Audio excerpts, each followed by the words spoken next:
kill you all, kill you all. Ah, there we go. Woo! Ah, the kill button. Excellent. Ah, yes, the killiest of kill buttons. My Achilles. Yeah. Oof, you guys are Ba-dum. almost there. Almost there. Hey guys, welcome back to Tuesday Dungeons and Dragons. Sorry, I was just updating your relationship tracker for the guild. Oh, I thought you meant like my personal relationship tracker. Okay. No, that's a different thing. That's I track that per NPC, It's going not per swimmingly. organization. But yeah, hey guys, back here on Black Tower Stories Twitch channel on our Tuesday D&D game, Adventures in Athoria, with the Knights of the Silver Knights of the Mythal. There. Oh, you Yep. got There there we go. eventually. I need to like get that up over my head. It So shouldn't it's be like hard. It's Silver Knights of the Missile. SNM. So you should I know, start with knights. you know how like when like you're doing a field sobriety test and like sometimes you have to like run through the letters and then go How many times have you done a field sobriety I've test? never had to do a field sobriety test, Anyway, so I wouldn't so the know. point Do that for, is like, like a sometimes month. I have to be like no D B A yes S and N. So that's Silver Knights of the Little. Any No, month Sweet Nut past, Manor, like, guys. Sweet February, Nut Manor. I have to count it. Yes, you guys are the Sweet Nut Merchants. Eventually. Once we New get that name, business Sweet off Nut the ground. Merchants. That's it. Okay, so anyway. Thanks so much, guys. Last week we unfortunately, of course, had to cancel last minute. That sucks, but you know, that happens. But we're back here with chapter 102.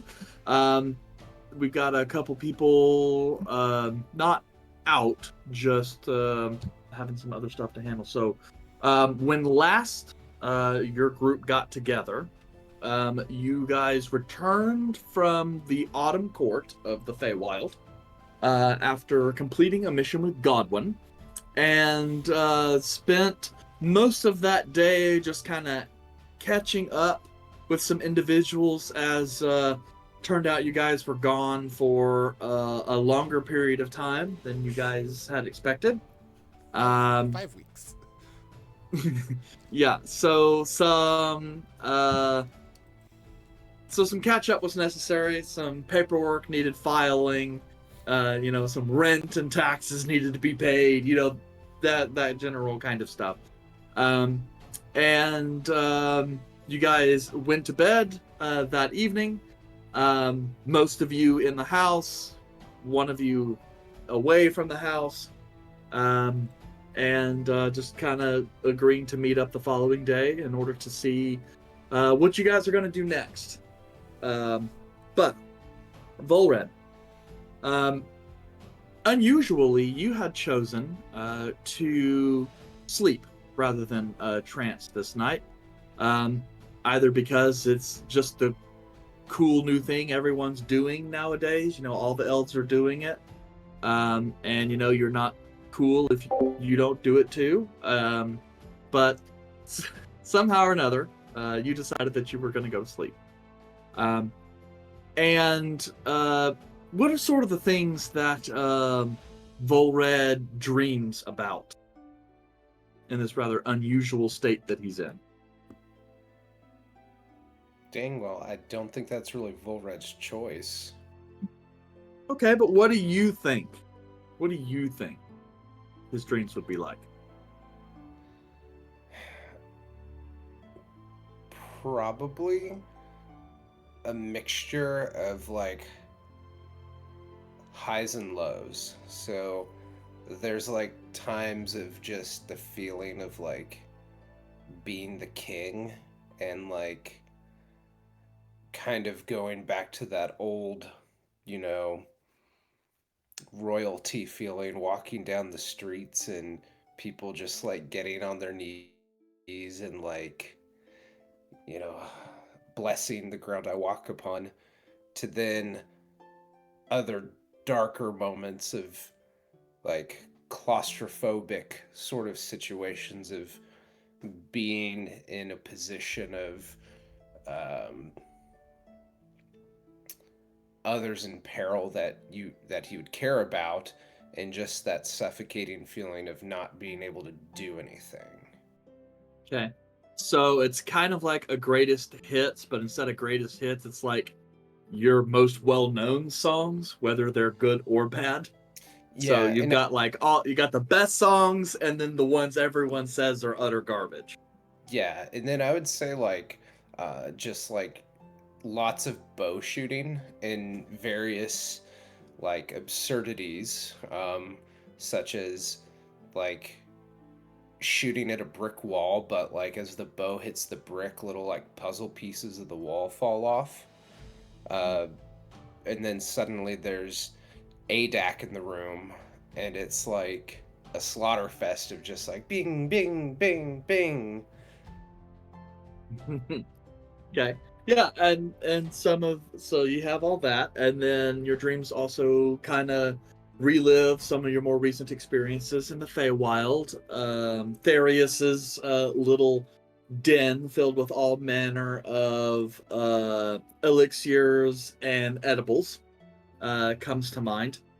Um, but in that sense, as you remain there in the Feywild, your consciousness goes from the sort of doesn't make any sense, but you're still kind of rolling with it, kind of deal, to where it's almost as if like the acid trip, so to speak, kind of fades, and your consciousness comes a little bit more to the fore, and you become more cognizant of your presence here, and you feel more in the moment. But as that happens, your eyesight is actually taken out of Therius's grove and shot clear across the Feywild of Autumn into a place you don't recognize. It's kind of a square room, opulently decorated, with this kind of really garish, mostly kind of orange marble with like these veins of gold and like green. There's a huge 4-poster bed that kind of dominates most of the room. There's kind of a motif on one wall that shows a large tree. And then on the other side, there's a series like of double doors that opens up into another room. And as you kind of become more focused in this area, you become instantly aware of a presence. Your eyes kind of flit up right quick to a 4-poster bed where this kind of very large raven sits atop one of the posters, kind of staring down at you. It's a little unsettling until the raven suddenly looks away, and as you follow the direction, you see an individual, Eladrin, similar to Yandere, with kind of this long, kind of curly, like Robert Plant style orange hair, but done up in kind of a bit of a crown and an ornately overdone jacket. He is carrying a saber and kind of throwing it around in kind of a tantrum as if to illustrate his anger to go with what he says. He rounds quickly as a couple individuals dressed in green jackets, soldiers or guards, as far as you can tell. He wheels on and goes, "I want them found. I don't know how they managed to get here. I don't know how you let them, but they have taken things that are precious to me. I want them found. I don't care where they are, anywhere in the far reaches of the Feywild. Prime material in the far realms if they've gone that way. You will find them and you will bring them back here." And the guards just go, "Yes, yes," and go and exit the room as he kind of starts and paces. You're looking around, no idea, again, who this person is or where they are. But then kind of you feel another presence, and kind of slinking a little bit from the shadows, though you had not seen them before, is this individual. Eladrin, as well, but this kind of cold, kind of pale snow white skin with long dark hair and this kind of black fur lined robe. As he kind of comes in, bows. It is good to meet you, Pumpkin King. The mistress says you've had troubles. The Pumpkin King quickly wheels around and goes, God damn it! Don't do that! You scared me. And what are you doing? I did not give you permission to enter my private chambers. But yes, there was a break-in. Someone stole from my private place. Valuable objects. But it is fine. We shall find them. Clearly they didn't take the most important objects. The pale man goes, I assume it is still secure, then. Yes. Whoever it is managed into my vault seems to have not known what it is they left behind. So, as far as we can tell, it's just very clever robbers. Nonetheless, they stole from me and they will pay dearly for that. Still, if your mistress could provide any aid in this regard, I would certainly appreciate it, one monarch to another. The pale figures, let us not get too hasty, good sir. But yes, if there is something we can do, any aid we can grant, we'll uncover it. Worst case, you can always summon the Horn Lord to bring them back. Yes.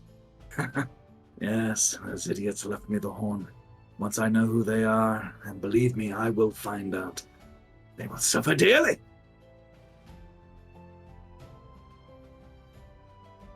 With that, you hear the raven call, and the whole room goes dark.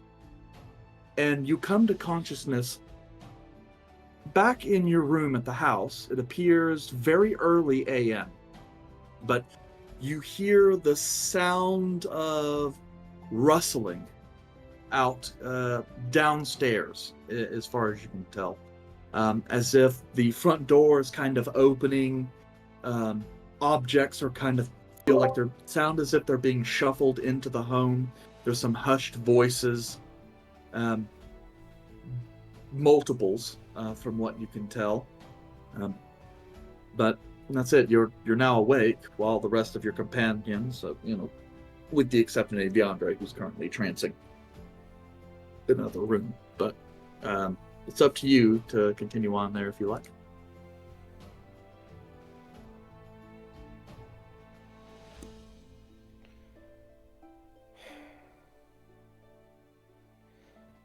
Do I have any windows in my room? You do. You actually, with your room, you have two windows, kind of like on the exterior long wall, and then on the part of your room actually faces the front of the property, so you have like a bay window kind of set up there as well. I would like to cautiously go to the window and peer outside to see if I could notice anything. Yeah.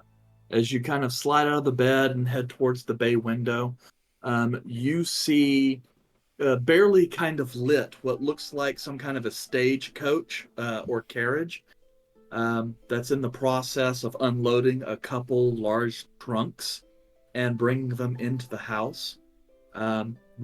Not too many, it looks like just 2 or 3. And then once that's done, you see a figure kind of rush back to the stagecoach, kind of get back on top, snap the reins, and the carriage kind of takes off into the night. Do I hear any more voices? Does it sound like the commotion is gone?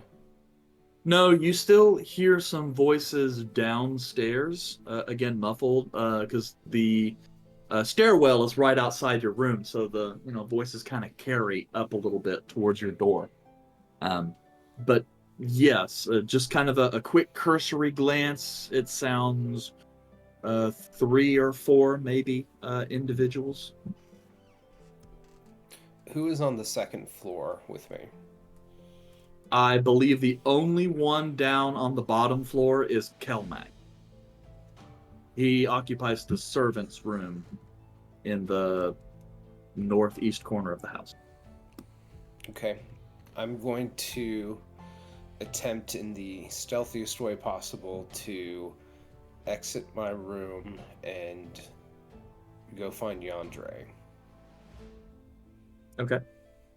So you exit, head down the hallway, cross the kind of second floor living room commissary type area, and head over to Yandere's room. Okay. Am I in the room? Have I successfully made it in there? Well, I mean, we all know Yandere has a series of traps. Do you just try and open the door? No, I wiggle the handle first and see what happens. It's locked. But that's enough to alert Yandere, assuming he didn't already hear the footsteps, that, because you got very good perception, that someone in a stealthy but not super stealthy method is trying to get into your door. So I will attempt to just whisper. And I'm not going to actually try whispering over here, because... Yeah. You Yandere, jump in the whisper channel. Yeah. Yandere, very quiet, open the door. Okay. You hear like this shuffling of furniture. Calmly and quietly drag this. And now this everyone, I don't know. How much effort are you trying to do this stealthily? I will actually attempt to silently do this, but it's not going to be silent. It's like he's not wasting the spell slots for it. He's actively going to just like... It's like when you try to sneak downstairs when you're a little kid and try to get like snacks out of the refrigerator without letting your parents know. It's quiet as it can be, but not actively as quiet. Yeah. Yeah, I just didn't know whether or not you wanted to take him literally, as in like quietly open the door, but everything else be loud, kind of thing. No. I'm just saying, you Fae can be Quite literal. You kind of have to be specific with what you want. But yeah, Volred, you hear kind of a shuffling of boxes. Sounds as if some are kind of pushed, some are kind of picked up and moved. But then the door slowly kind of creaks open. Okay. I kind of push myself in and turn around and grab the handle and, in the best attempt to make sure the door does not creak, I pull the handle down and kind of lift up a little on the door, putting pressure on the joints to slowly close it to make sure there's no noise. And no noise. Immediately look over to Yandere, very serious, and say, Yandere, I don't know how much time we have. I believe the Pumpkin King is after us. I don't know if we have time to explain this, but there are people downstairs. There is a stagecoach outside, and they brought a series of trunks into our home. A series of trunks? That's all I know. Oh, okay. Should we wake the other? I would assume so. I didn't know if this manner of bringing trunks into one's residence is somehow meaningful or expected of a Fae situation. I mean, you can bring all kinds of like storage compartments into somebody's home. You can bring backpacks, you can bring bags, you can bring those little clasps and stuff that have the jewelry box that if you open it, it plays music. There's a lot of things that you could bring into someone's home that are like compartments. Your response does not seem concerned. Well, I haven't seen this carriage outside, and I haven't seen the trunks that they've brought in. I'm just going off of what you're saying so far. Great. Okay, who's in the next room? Well, technically, that would be Izal because Caleb's room is next to yours, so you kind of went around Caleb's room to get to Yandere. So Izal, I guess, is technically closest, but you could go back towards your room to wake up Caleb because he's in basically the serpent's closet. If you would like to go get Caleb, I can get Izal. Okay, And then where should we meet? top of the stairwell. Great, where all of the conversations happen. Yes, but we shouldn't talk this time. There's a plan there. Understood. I like this plan. Yandere will quietly exit his room and go to Izal's room. Okay. And I will go to Caleb's. Okay. So, Yandere, how would you like to wake up Izal? Like light tapping on the door, and then just like a wiggle of the handle. See if the door's even locked. The door is not locked. And then Yandere will just walk into the room. The bed is made. There's some personal belongings that he's all left, but it does not appear as though he's all has come home this evening. Yandere just kind of like looks around and says, well, this is a very inopportune time for her to be scamping. Well, I guess we need to try to find her. Great. I will walk out of the room and head towards where I think Volred and Caleb are. You're like, So you just look away, and Volred's kind of tapping on Caleb's door. Which as you kind of, tap, you wait there for a moment. Caleb's kind of waking up. The face of Maylor kind of pushes through the door. Can I help you?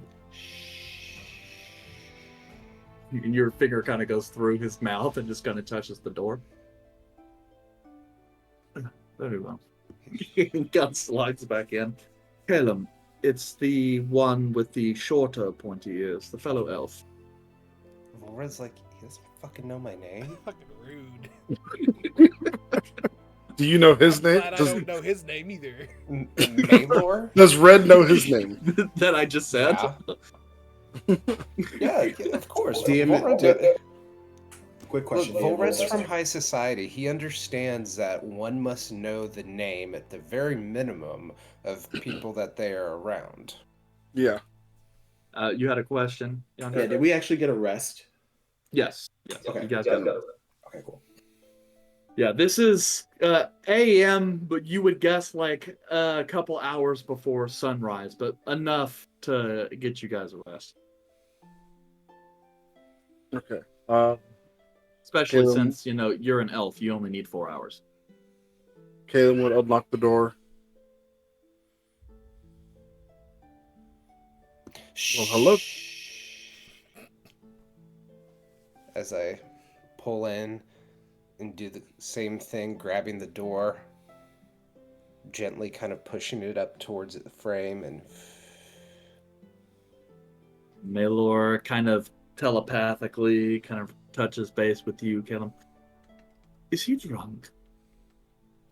I would say you might want to get perhaps someone to have a witness, because this seems like it's going to go in a very awkward direction. Caleb, I believe we may have intruders downstairs.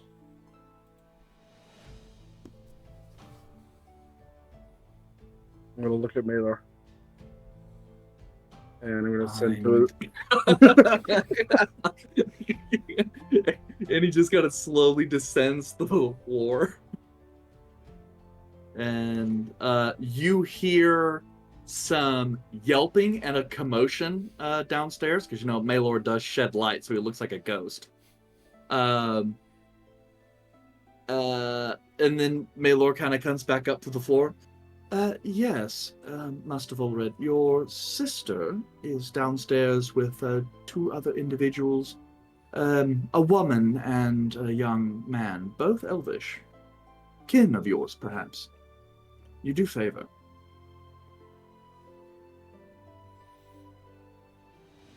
Never mind, Caleb. Sweet dreams. And I grab the door, still lifting it up, pushing it Caleb against is going the door. to put his hand on Red's shoulder. This What is even has better you than I was so thinking. spooked?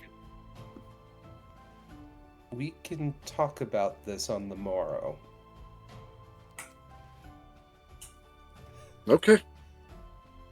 As I'm approaching Caleb and Volred's position, I'm going to cast my sending spell to Izal. And it's just gonna be like, Izal, I know you're scamping right now, but it appears that we may be under attack. You should come home quickly. Yandre. As I sneak back out the door, I assume I meet Yandre kind of in the hallway. Yeah, he's And just just- kind of sitting here doing a this motion as if he's singing a song to his head. And I kind of walk up and get really close and whisper in Yandre's ear and say, "Never mind. Good night." And walk back to my room. Go in, close it, and then you can hear the sound of some furniture pushed. I just want to appreciate how matter-of-factly Yandre just said, "We're under attack. Might want to come home." And then he's all still has a response. You just hear. That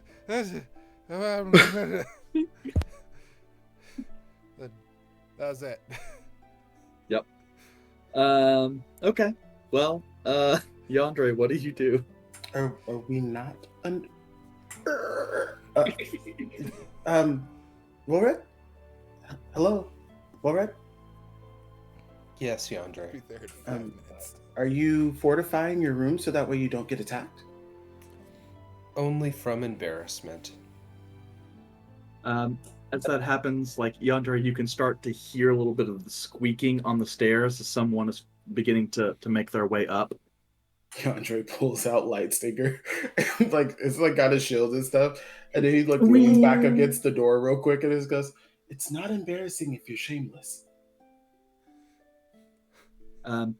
As the light kind of cascades down the stairs, light kind of rounds the corner, and you see Salusa in it looks like some kind of a dress, but with a cloak on, and she's kind of holding, it looks like almost kind of like a wand, but the tip of it is a piece of crystal, and it glows with light. And goes, "Did we wake you?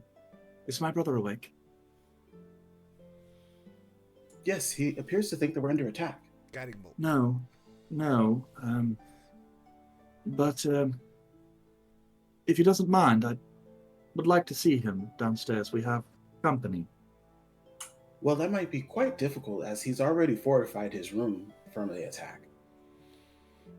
And she kind of looks around and goes, "Just out of curiosity, who all is awake?" Well, I would imagine that Caleb is now awake, and Volred is awake, and I just sent a message out to Izal. But Izal might take a little while to get here, because she appears to be out scamping. Very well. And then she starts ascending the staircase, not attempting to be quiet anymore. Wait, And are we not under attack? No, we just have some guests. Is this one of these brotherly, sisterly quarrels that you guys usually have, where you might be attacking him emotionally?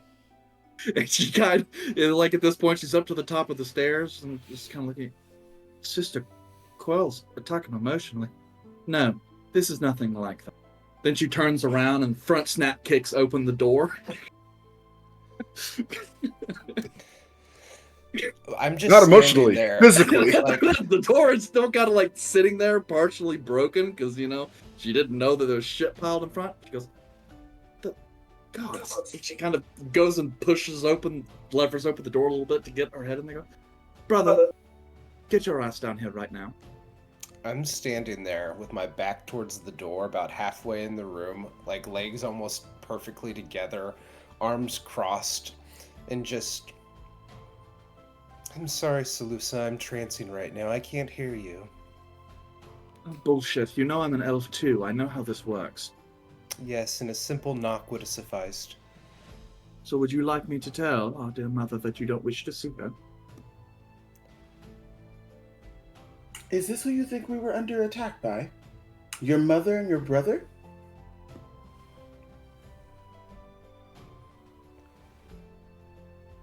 All right, Salusa. And I just turn around, very disheveled for a moment. Like, you can tell, like, in the face for, like, a mere second as, like, I'm turning, that there is just something not sitting right.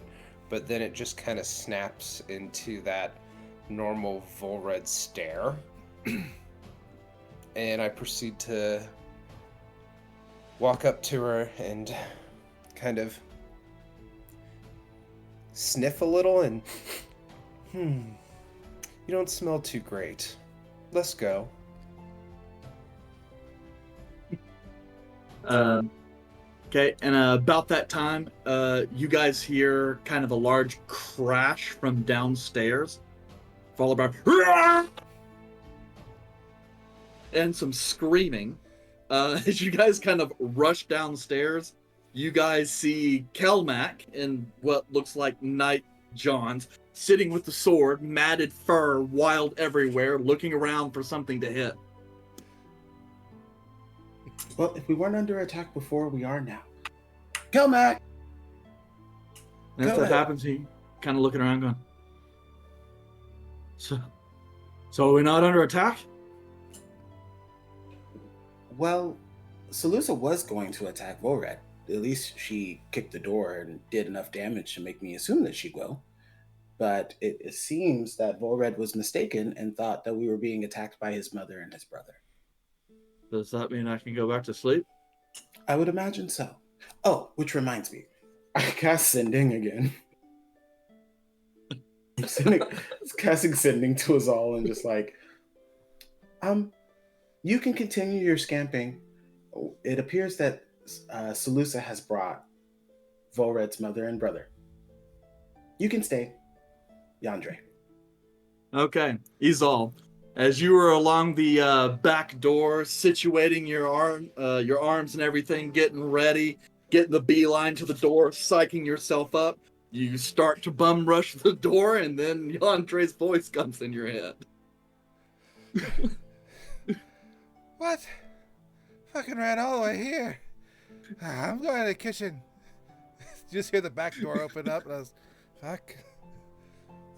Yep, and then you guys kind of like look in the back door. Yandre, or Izal kind of comes in, and she's, carrying weapons and is in the process of like putting them up. I just throw them on the table in the kitchen. Fuck. Damn it. Wait, so your scamper lives really close then, huh? You met her. She lives nigh the adventuring guild. But that's a little ways away. You got here in like 3 minutes. I'm a very fast person. This whole time, my mom is just staring at me, I assume. Yep, she's looking around going, what is going on? And your brother's like behind your mom holding on to her, even though he's like taller than her. It's like, what My pouring sweat hell is going on? here? Let's get some water. Leave me alone for a little while. Mother, Eldwin. It's to see him. Eldwin's just kind of looking around, not really understanding. Your mother's kind of glancing around, shocked, but you see her kind of regain her composure in the, in the quick manner in which you've always known, the kind of stone face that she puts on. Yes, apologies, darling. I weren't trying to cause any fuss. when we sent word to Seleucia, she came to pick us up, and, well, our plan truly was to at least either wait till morning or to at least get you quietly on this. I didn't mean anything by it, and I'm sorry if I caused problems. No, Mother, it's okay. We thought someone was attacking us. Correction. My apologies. Volred thought someone was attacking us, and he alerted the rest of us and woke us up. Thank you, Yandere. Honesty has always been one of your flawed traits. You're welcome. I'm making some eggs. Mother, do we need privacy? Well, your compatriots are rather close.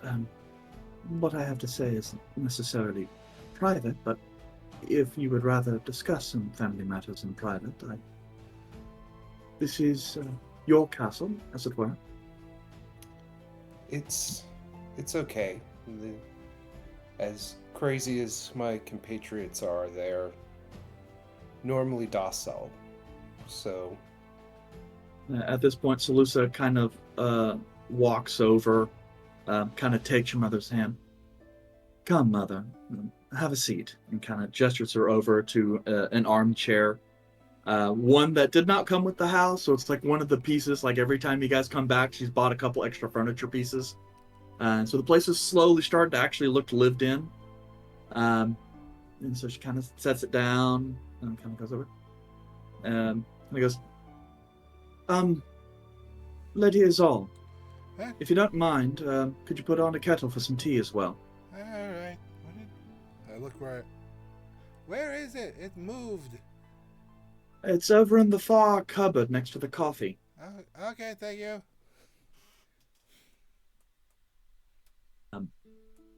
And then Elduin kind of comes and doesn't take a seat, but kind of kneels down on the ground, kind of next to your mother. And you see him kind of going and holding her hand.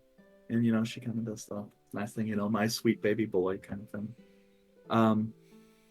You can definitely tell that they are a little disheveled. They look road weary. Your mother has not bad, like commoner's clothes, but not the finery she's used to wearing. This is meant to show that she still has some status or money, perhaps, maybe middle class. But definitely kind of covered over by large cloaks of a nondescript nature. So as to appear that these might be minor nobles or wealthier merchants or something like that. Your sister kind of rounds on you a little bit, kind of puts the wand away and starts going to kind of light the candelabras and other kind of torches and sconces that are in the room. As she kind of goes to start talking. Well, brother, I suppose what I should let you know is some things happened while you were away. I received word from Mother that,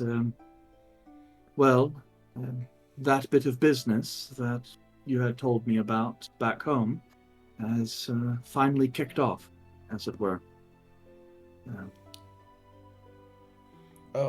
You, so to speak, have returned and imprisoned our dear father and charged him with numerous abuses of his authority. But true to your word, you permitted mother and brother to depart before anything got particularly ugly. They made their way to Azrin, where some friends of Mom's family managed to contact me, well, specifically you, via the guild, and I was the one who intercepted the letter and have been working to get our family here. They only just arrived this evening, and I'm aware I would have notified you. It's only I did hire an individual to try and send you a message a few days ago via magic like your friends do, but they said for whatever reason you were unreachable. And I was gone most of the day trying to make preparations, so I honestly was not aware that you and your group were even home yet. Thank you, Salusa. You did the right thing.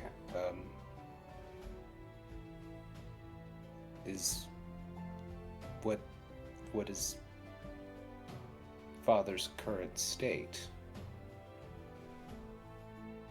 Well, she kind of gestures over to your mother to figure out to what extent she might have to guard her words. From what I understand, he is imprisoned, but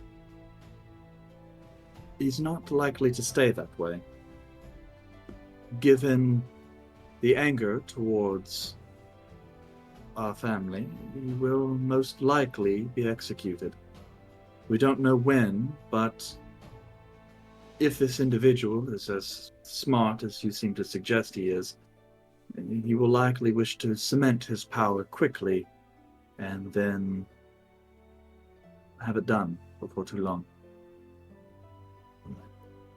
This, you say, I've been impersonated. Well, from what you and your compatriots told me, that was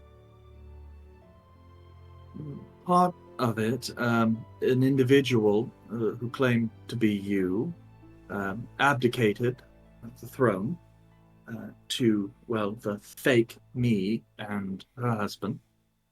And that is who is overseeing the country at the moment. So as far as anyone is concerned, my husband and I are on the throne, you have abdicated, and the Queen Mother and the youngest son have fled into exile. Okay, out of character. I don't think there was ever part of the contract to impersonate me. Okay, so I'm just confirming that. Okay. Didn't you give them your signet ring? You gave... I don't think I recall that being part of the deal. I can't remember a scene in the game where that happened. Yeah, I know that was discussed. Okay. I don't know. We might have to, after this session, kind of skim some notes. Yeah, it's been a little while, but Okay. I do remember that being discussed. To kind of prove, because I guess the idea being that they didn't want you going throwing your weight around, and doing something that might prove. Well, I think part of the deal too was I would be allowed back as long under the pretense that I did nothing to mess with their plans to take the throne. Because I believe that is true. That might have been part of it. Again, I'll have to go back and double check. I know part of it wasn't. I wrote it all. I mean, it's somewhere in the list because we wrote it all out. It's in the Discord. Yeah. Okay, but for now, yeah. But it may seem as though, in absence of the actual Darylove to officially renounce his claim. Because, I mean, even if, your dad is dead, you would be the next in line. Salusa wouldn't be able to inherit unless both of her brothers were dead. So it seems it's possible they may have hired a proxy to play you. Sure. To smooth this whole thing out. And I guess as long as you continue to play nice, then and don't out them. Holy shit, Thulred, you have a lot of rations in your inventory. Are you ever gonna eat these? I don't know. How many do I have? You have 16 days worth of trail ration. 32 pounds. You have 32 pounds of granola and jerky in your inventory. Wait, what? Yeah, and you put them as 2 separate entries into your inventory for some reason. But yeah. Anyway, that's not important. That's me just teasing you. Yeah, I don't think that's correct, but you know what? It's fine. I'll take him. Well, it's in there. It's under your rapier. Okay. But Anyways, so back in character,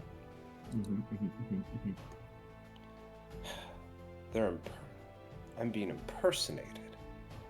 I don't think that was part of the plan.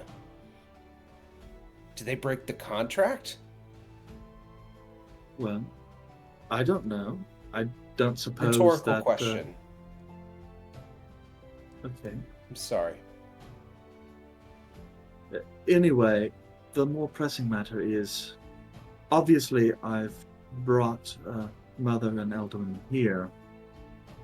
In the meantime, but I suppose we'll have to figure out some sort of living situation for them. As nice as this place is, it doesn't exactly have the room. Saying that, like, you get the sense that Seleucia is talking to a brick wall at this moment, and that, like, none of the words of that last sentence are really processing. Damn And it, I done there's broke for it. yeah, there's a state of clear disassociation. Say, Lovey?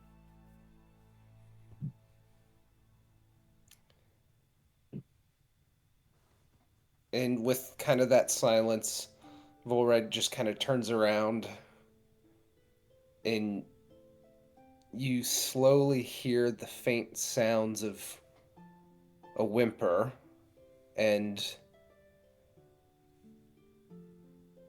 what appears to be the sound of muffled sinus distress, as if Volred began to cry.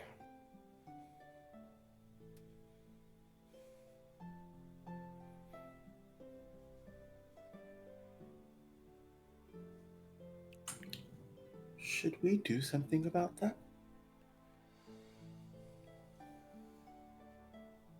It was still upstairs. Just saying. It's about to come down. To us all. Okay, just making sure. Do something about what? Do you want tea too? Um, I'm in the kitchen. Andre's just gonna turn towards Volred's mother and brother and Seleucia and just go, we should probably show you to a room. Not very many here, but since he seems to be wallowing in depression right now, I can take you to Volred's. Yes, that would be wonderful, thank you. Great. This will give him a moment to cry. Let's go. I will lead Eldwin and Volred's mom up the stairs into Volred's room. Come back Yep. 2 minutes later with tea, and just see Volred alone in the room crying. Like, the fuck? Do you want tea, Volred? Where'd everyone go? Zol, you can bring the tea upstairs. I shall be excusing myself. And I walk into our little backyard area. Are you okay? Okay. Yeah, head into the backyard. You alone to yourself, you barely even register the increase in vegetation generously provided by your next door neighbor / gardener.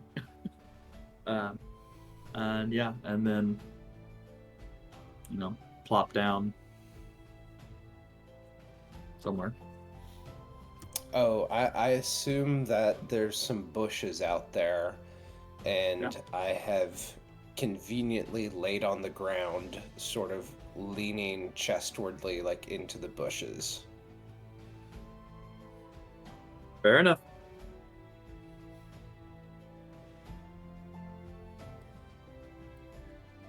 Hey Yep. guys, who wants tea? just- What's wrong with Volred? Okay, real quick, I need to pause for 1 sec. I went upstairs. Be back very Yeah, yeah, shortly. yeah. I'll be brought tea. What's wrong with Vorin? Yeah. At this Caleb point, kind of when, making his way downstairs. when I hear Yandere letting his family into his room, that's when Caleb would look up like, "The hell's going on?" Oh, Volred's mother and brother are here. It appears that the culmination of the deal that you guys made is starting to take effect. I am going to show them to Volred's room. And as I look back and I look at Volred's door, I remember that Salusa like kicked the door. And there's like this crack there, and I'm like, he like casts mending across like the break in the frame and just like mends it slowly. And it's like, I can assure you that it's a little more lavish inside than it is on the outside. But I'm also not sure whether or not he has moved all of his stuff back to where it belongs. So there may be some rearranging to do once you get in there. But please go in. And Yandere opens the door and like gestures for them to enter. Okay. And they kind of make their way in and kind of go, well, it's quite nice. The bed certainly looks quite comfortable. And as soon as he sees that both of them have made it in, he like slams the door shut on the other side and starts running down to try to find, like, get Caleb and then like pull Caleb down to where Volred is. Where you going? what's going on? Volred has commenced leaking from his face, and I'm not sure how to handle that situation.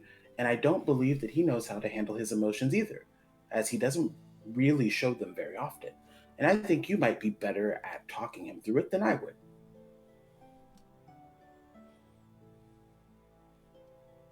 Wait, Volred's crying? He appeared to be weeping. He hadn't hit full cry yet, but there were some light gasp and some small, like, as if like he was about to cry. And I don't really know how to handle that. All right. Caleb will head down towards where Yandere is leading, only to find he's gone. Or did Yandere know where he went? Nope. Okay. Andrew went up, like, took his family upstairs pretty much immediately. But he will see that Izal has that cup of tea that he asked for. What? Oh, thank you, Izal. What happened to Volred? Why? He is crying. Where is he? But why? I would assume because his sister surprised him with a visit of his family, and now he's having to deal with some family trauma. Why did he deal with the family trauma when we were there? Well, he never resolved the family trauma. He just kind of put it in the back burner, right? He made a deal and left. Is that an elvish thing? No, that's not an elvish thing. Why would you assume that? We just insult each other in our family. Maybe that's a domesticated elf thing.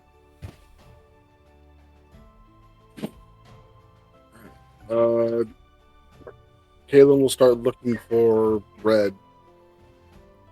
Probably go out to the back porch first. Say, See him can we back hear there. him weeping? I don't know how. There should be some groaning.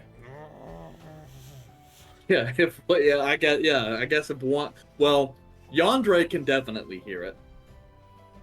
Those ears of his have like radar. Oh, well, he's outside.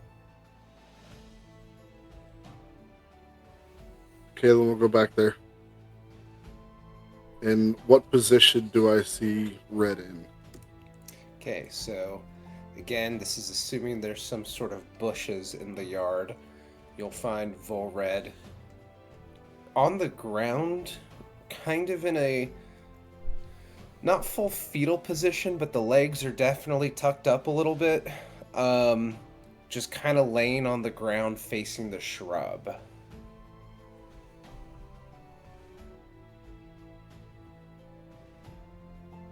Caleb will sit next to Red.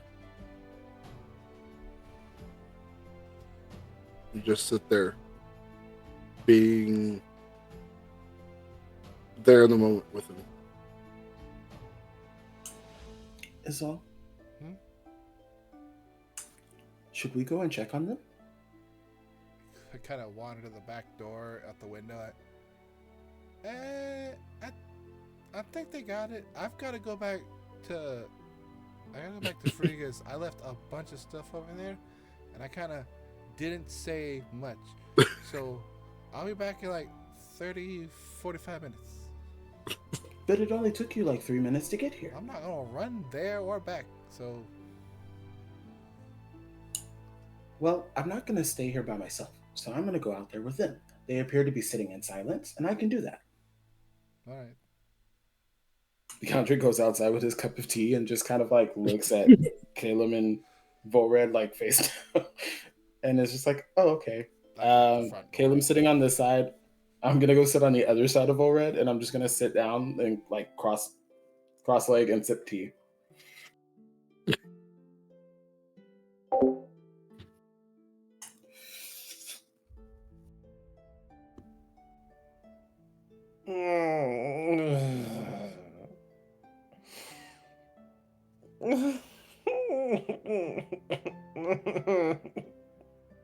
Caleb's gonna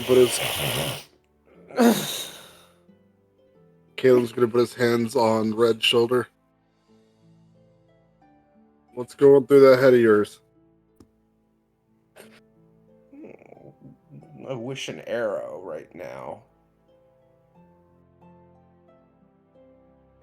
Yeah. Family will do that. But what The about deed- the family?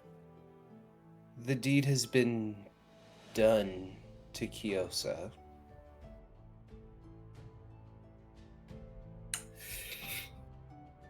Do you regret it? I regret seeing the look in my mother's face. And somehow, Eldwin looks even more pitiful than when we saw him last.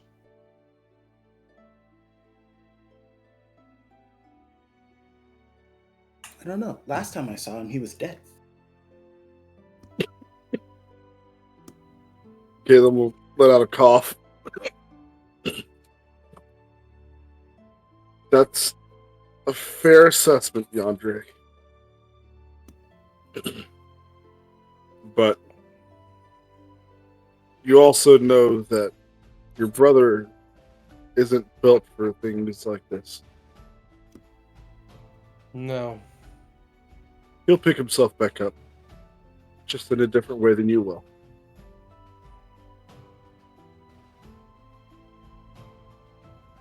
In the end, I'm the failure my father told me I would be. In the end, your father's the one who got arrested. So who's the failure now? My bloodline. Somehow Seleucia comes out the best in this scenario, and I don't like that. Is that really such a bad thing? No, it isn't.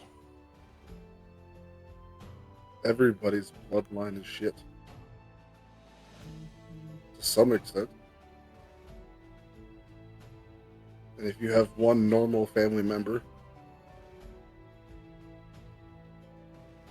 how is that a bad thing? Family is overrated.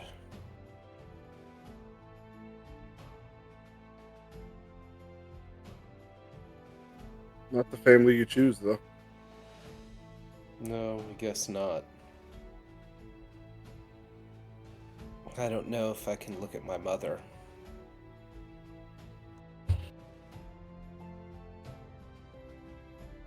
I thought this would be easier.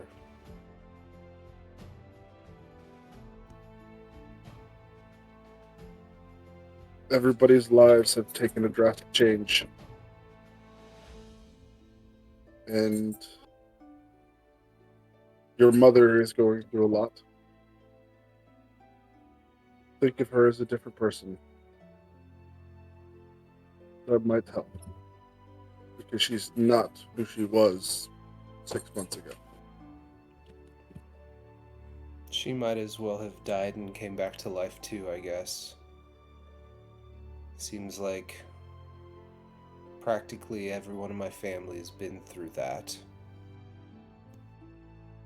I guess we do have a little bit more in common these days. The dying? Metaphor, Oh, Not really. kind of. well, yeah, your brother did die and got brought back, so you do Yes, have he in did. common with Salusa him. may or may not have. My mother hasn't, so yes, it's a hybrid. Oh, okay.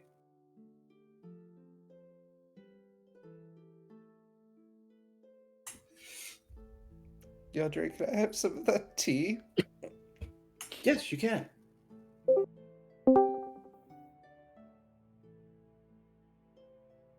I take the teacup with tears just streaming down my face, like lip, like my lip is just like quivering and just like.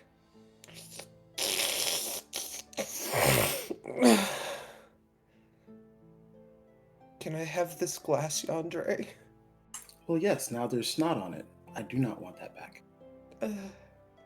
Again, so logical. In this case, it's not a moral fault.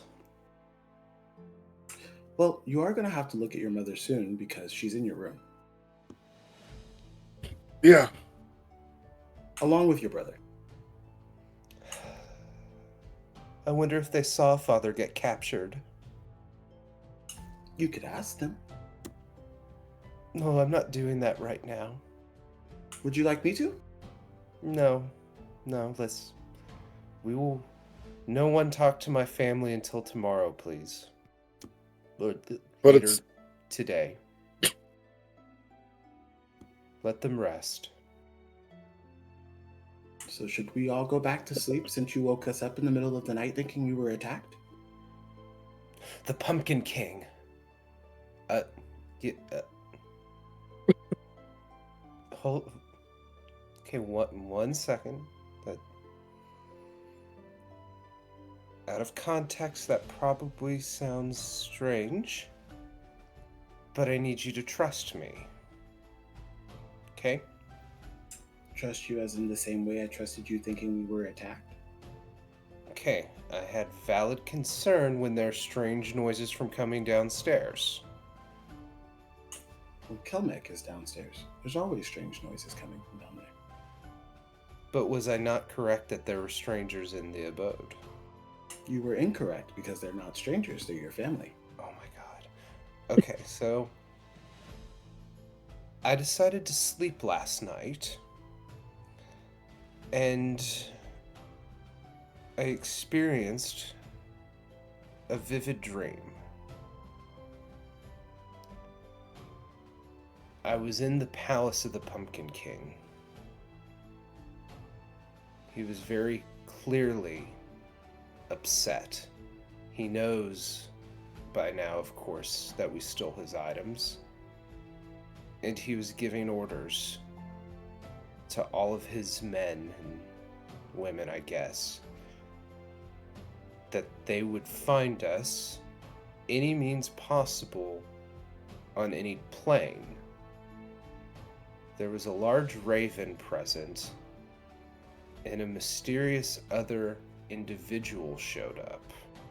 I mean, you had a vision? I think it's a vision. I mean, yes, I was asleep, so I guess this is what dreaming could be, but there were too many things said that seemed to make sense. The other person was Eladrin and had snow-like skin and dark hair and wearing a black fur-lined robe. And he told the king, "Mistress says you've had troubles." And then said that he would help us help the Pumpkin King uncover those who stole his property, and that we would suffer dearly. He also mentioned that we were dumb because we didn't take a precious item, something that meant very dearly to him, and he even said that he still has the horn, and that the Horn Lord could be summoned to catch us.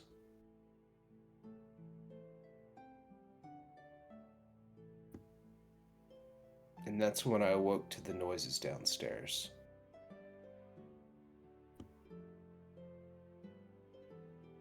I can see how the connection will make you feel jumpy.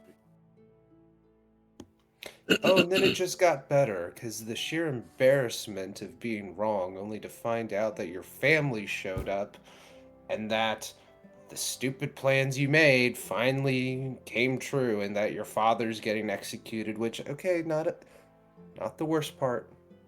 It's not the worst part. That it's okay. But it's just not. It,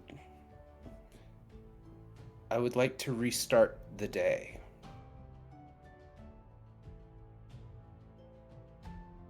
Unfortunately, that isn't something I can make happen.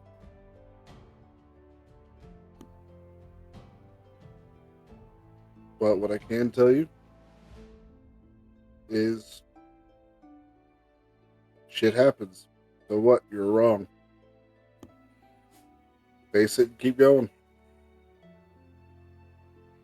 I don't think I'm wrong about this vision, though. Was it connected to your dream of thinking we were attacked as well? Well, I didn't have a dream we were being attacked. Well, dream was a premonition that we would be attacked, and then woke up to the sound of strangers entering the house.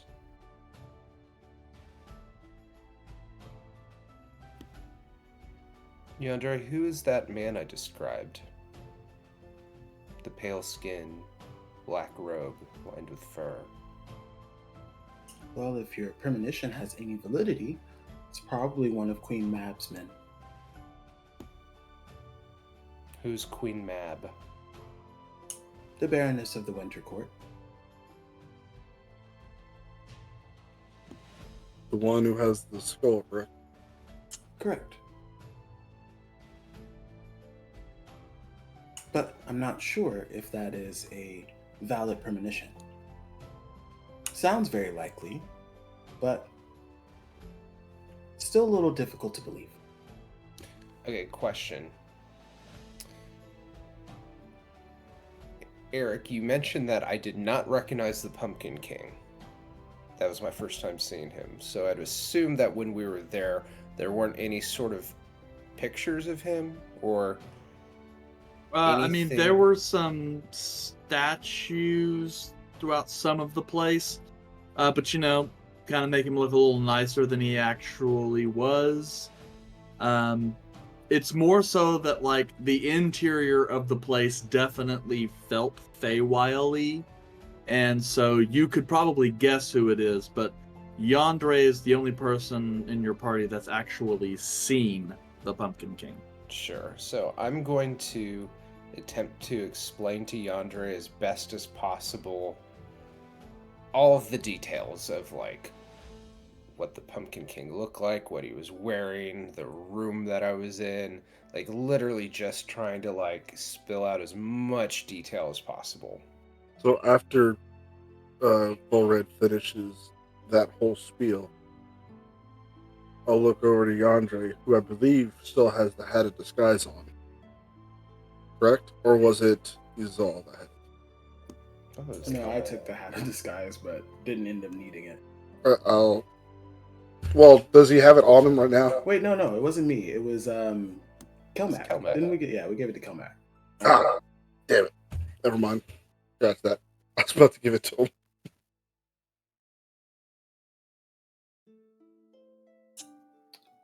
Again, you're very vivid in your details, but it's still hard for me to believe. I'm still having troubles with trusting some of the things you say. DM, Has Caleb ever heard of anything about when elves dream that they see premonitions or visions or anything like that? Or something that might give them visions? Not specifically elves per se. I mean, that is like Corollo, as you know, is a god who gives all kinds of visions to people in their dreams. And he is based off ancient elven deities. So maybe there's a connection there. Um, but you're also aware that, Volred now has a connection to the Feywild. So who knows? The same way that you have a funky connection to something. And so, based on the way he explains it, it sounds kind of like what you have, where like it is one thing and then you get pulled in another direction. Um, so it could still be dream related, but it's definitely some kind of outside or additional interference or force that triggers that change, as far as you can tell. Okay. So I want to just go back to respond to Yandre's last statement. And my response would be, well, fine, Yandre. You'll see. You'll see. Be Red. that way. Red, What? What, Caleb? when you were having this dream, did it feel a lot like the connection you were having with the Feywild when you had made those connections with different people? It did feel similar. There were moments of being picked up, if you will, and thrust through the world and landing in that location, which happened to me when I was experiencing my previous connection to the Feywild. When he would touch me and at that point try to get additional information without actually asking me for information. You know, Yandere, fine. I apologize. I was under the influence of some new drugs I hadn't tried before, and yes, I should have talked to you. But guess what? I'm talking to you right now, and you spit in my face in this moment of weakness and aren't giving any sort of validation to the warning I heed. So, okay, be bitter. Not bitter, and I didn't spit in your face. Figure of speech. Oh.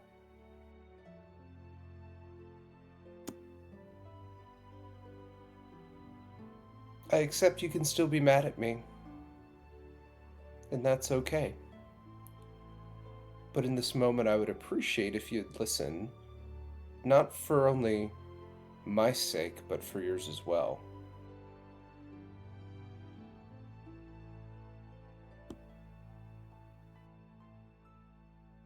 Okay. If anything, it's better safe to be sorry. Better safe than sorry. Sure. Continue. If I'm wrong, you could rub it in my face later. Figure of speech. Well, if you're wrong, I won't have to.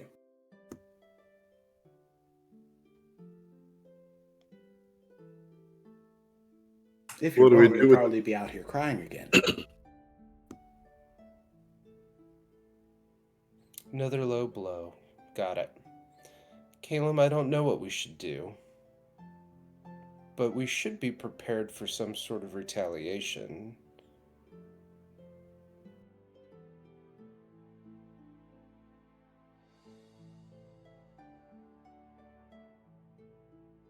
I think unless we have something time pressing, I think we should lay low in our sanctum.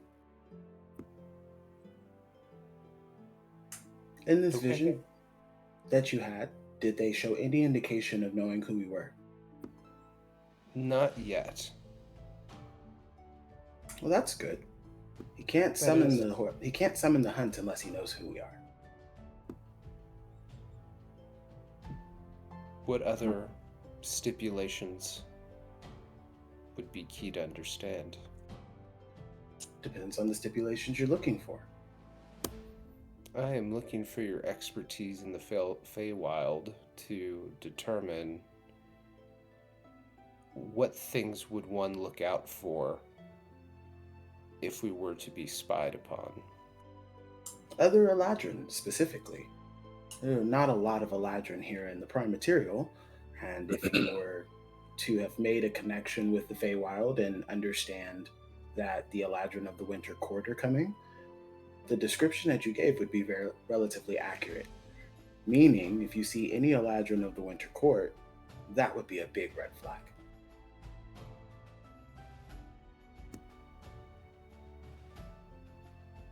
Okay.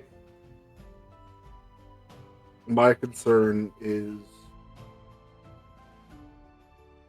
there is magics that they can use to locate or spy upon those who have been in certain locations. And if they are looking for us right now, there's probably a way that they can find us, or at least look upon our persons. The reason why I said something about the sanctum is because that has ways of preventing divination magics from spying upon it. So any type of search will end up with nothing. At least for a while. Well, I would imagine they're probably looking for the items that were stolen. We at least can put the items there, and if that's the case, that should still protect us a little bit. And they have to know to look for in the Prime in order to find us here. And to be fair, they haven't found me here yet. That's fair. I will give you that. But if you are that concerned, again, the items that we stole from the Pumpkin King, we should probably put in the Sanctum. That should still give us enough leeway for us to be able to still move around and do other jobs if that's what they're looking for. If they don't find it here, they go somewhere else and look in a different plane. Also, same thing can be said about pocket dimensions. So if you put the items in pocket dimensions, such as Uzal's haversack, they won't be found either. Now, I don't know about that, but I am also not the person who deals with that kind of magics. So I'll leave that to you. So,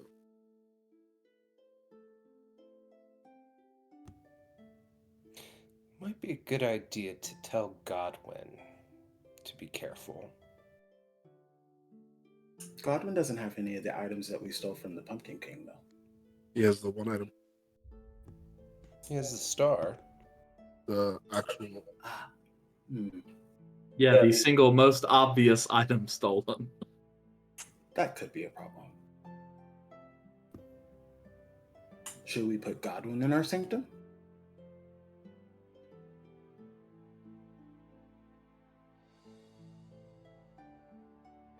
If he would be willing to go, I would have no issue with it. Well, I don't think he wants to be imprisoned in the Feywild, much less hunted by the hunt.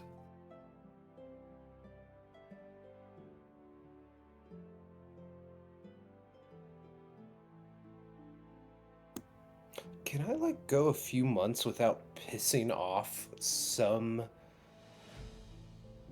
mystical being. That would be nice. Well, to be fair, this one you really meant to do. You did this to piss him off. To be fair, I was very vocal that I thought robbing the Pumpkin King was a bad idea, but alas, here we are. Would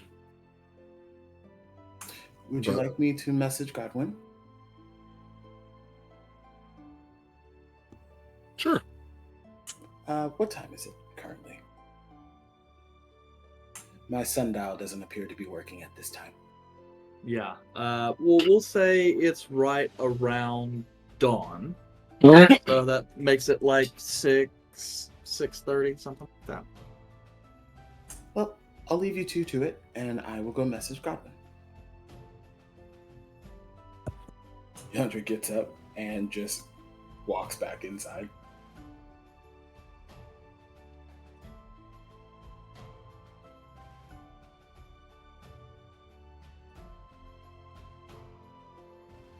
Just giving them a chance to finish up whatever conversation they're having.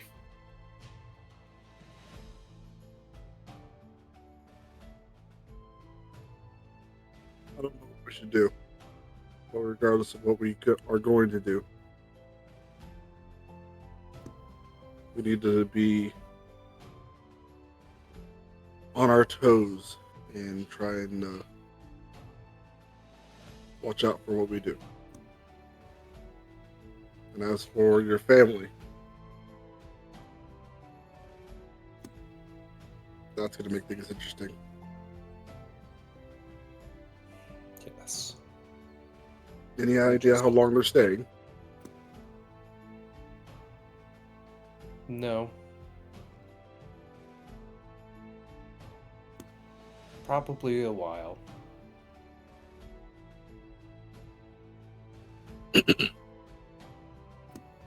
Well, if they're going to stay a while, we should probably get them another place. Because Probably. I don't think you're gonna like staying in the same room with them. No. Nope. Absolutely not.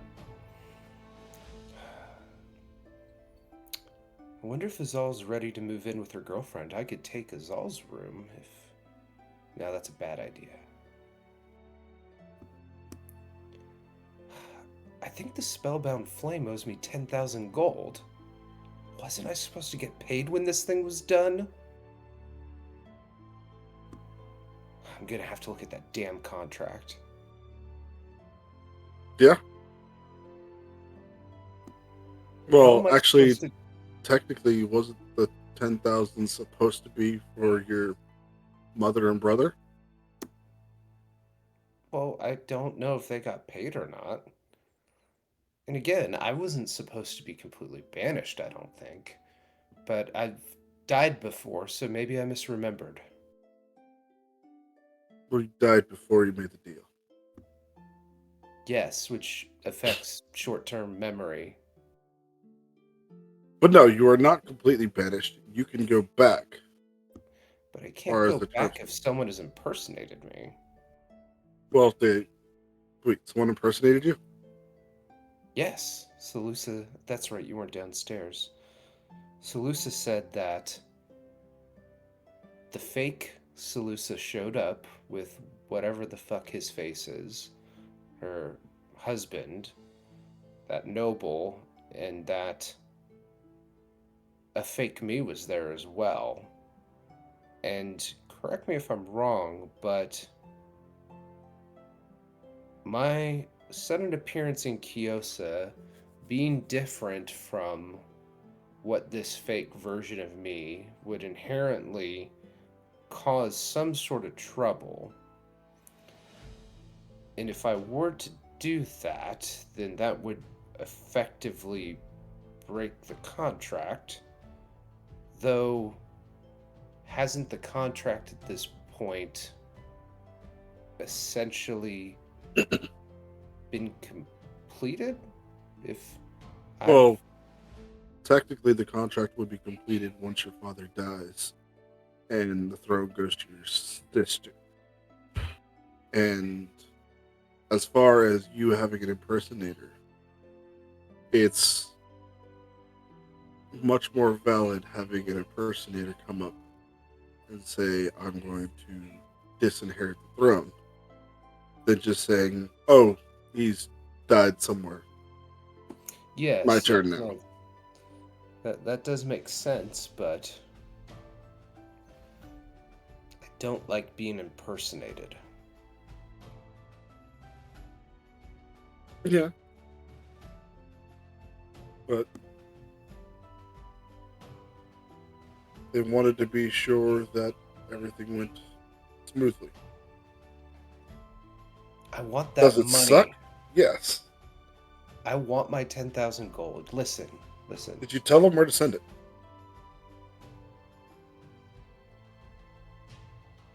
This isn't time for thinking. This is just emotions right now, okay? Oh, so you don't want me to fix the problem. You want me to be with the problem. No. I just need you to let me vent real quick. Okay, go ahead. Yeah. Um. uh, what were we talking about? Oh, we're pissed off about the 10,000 gold. Yeah. Like, okay, listen, I get it. All the times that I've said, oh, that's not a lot of money. Oh, that's nothing. Listen, I know how much value gold is, okay? That is all just a play, right? I'm noble. That's how I'm supposed to act, okay? Like, oh, that's nothing. I understand the currency rate. And if I'm going to live a moderate life, I need that $10,000 gold. Yeah. Now, where the fuck is it? I don't know.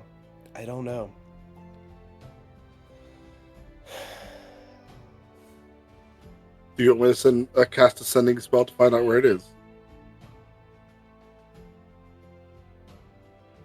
I mean, if you were to magically find it, that would leave me with one less problem. And then you'd only have 99 problems.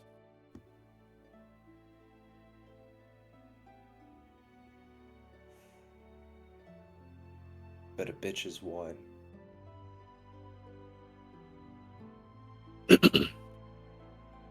For now.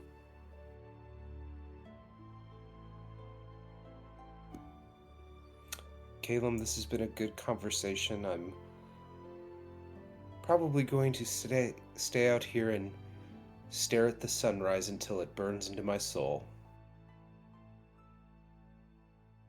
All right. At least take a break from staring at the sun for a little bit and stare at the bush.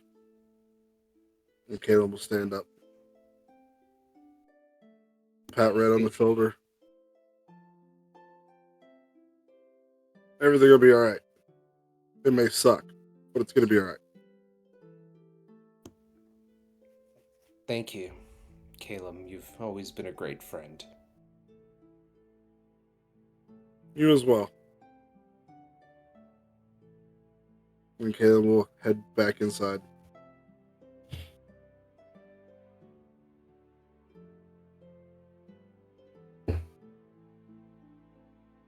And Caleb will probably go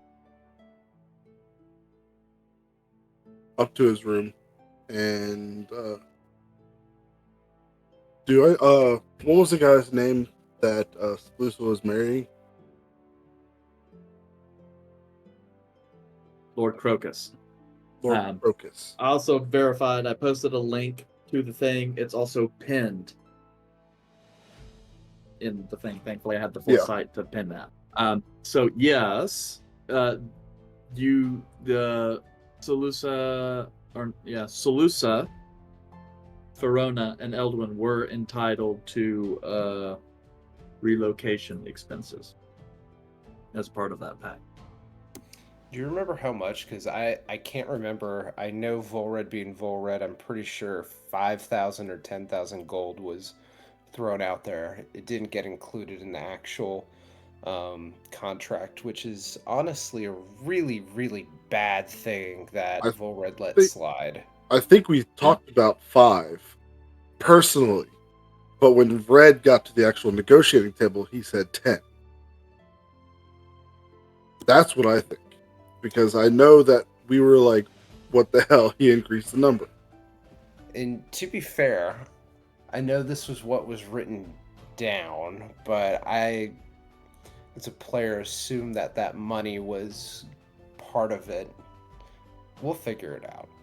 Yeah. So, if anything, somebody can go back through and listen to it.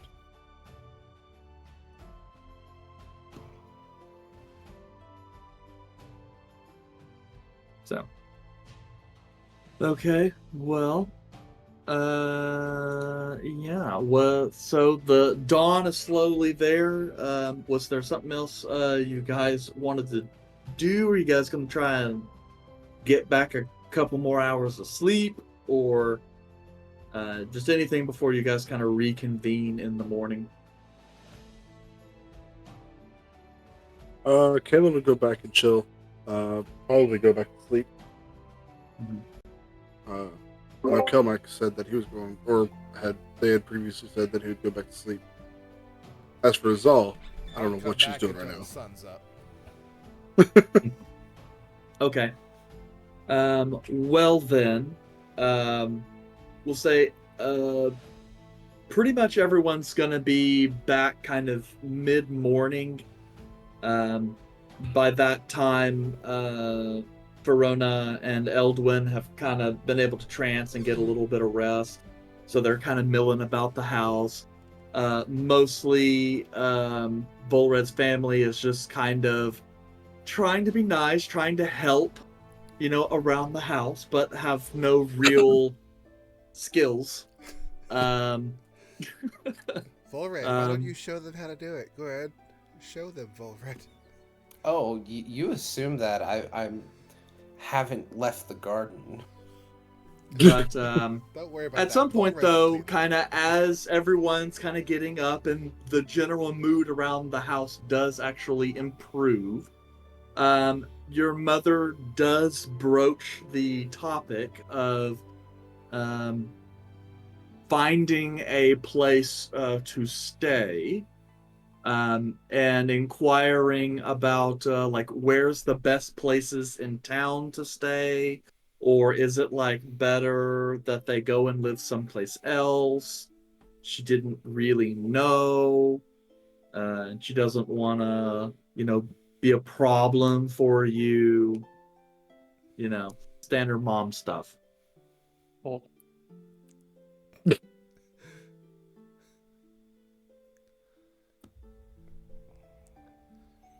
As everyone, I guess, stares awkwardly around the breakfast table in silence.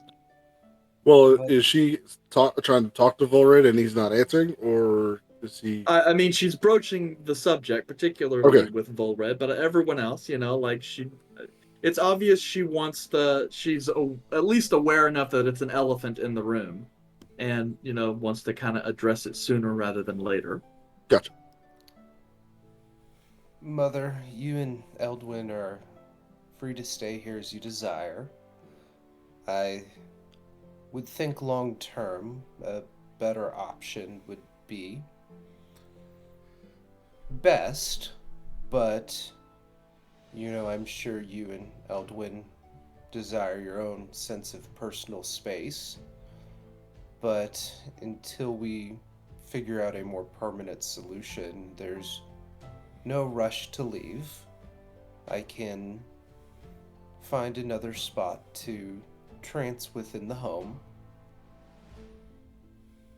Well, the of family course, darling. that trances together stays together. Well, it's just, we have some funds to acquire other lodgings. So I could speak with a realtor and find a place. I just wasn't really aware if staying here in the capital works. I know you and your friends are quite busy. Or perhaps it would be best for us to stay someplace else. We stopped off in another town that was quite nice too. And she was kind of looking over at Solis, like, they stopped over in Eladon. It's nice enough. Eladin is suitable. There's many interesting areas I've had the opportunity to enjoy at various times. I would say there's, again, no rush to immediately leave. If you and Eldwin would like some time here in the city to explore the areas, perhaps you might find a kind liking to one of the particular areas here. And you were given funds? Is that what I understand? Yes, it's in one of the chests that were brought over. I'm not entirely certain how much. It's just one of the things they provided us in addition to what we were able to pack ourselves. Okay. Well, I'm glad that they held their end of the deal by providing that. Mother, I'm sorry there wasn't much I could do. I did not want this to happen. Yeah. You notice even, and anyone present in the room will notice, Eldwin kind of scoff a little bit and kind of doing a real bad job. You get the sense he doesn't quite like you very much right now. But with that, there just little tears kind of forming at the end of her eye. Just kind of reach over and places her hand. I know, darling. I know the kind of man your father is, and he's made a lot of enemies. But I suppose I should say that they did give us some information, context, as to your group and the bargain you struck. So, we have some knowledge there, and I'm aware that we, quite frankly, may well owe our lives to you and your compatriots. So, well, for that, I can at least say that, well, I'm grateful.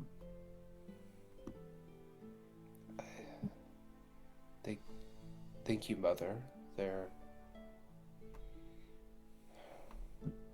It wasn't the easiest choice, but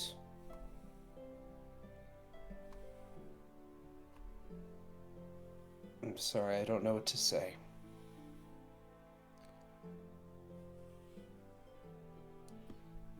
Well, there isn't really much you need to say, darling.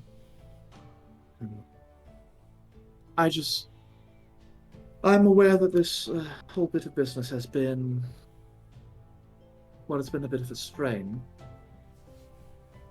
And I suppose I would just like to have some sort of,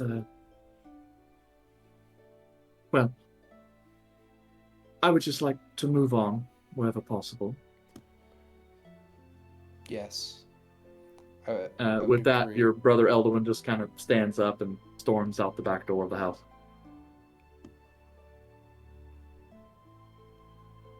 We're gonna go get him, or No. No, I'll go get him. No. He's acting up. I'll go get him. No, I'll just stalk after him. Kelmac, it's just give him space, make sure he doesn't run off. Make Or sure he doesn't have get any violent recognized. outburst. But he's grieving Yeah, I'll take in care a of way. him. Okay, I trust you. But the way Vorin says it isn't. It's kind of like, Bold but move. you know what? At this point, you do you. Like an awkward hug moment. Yeah. Good job. Good job.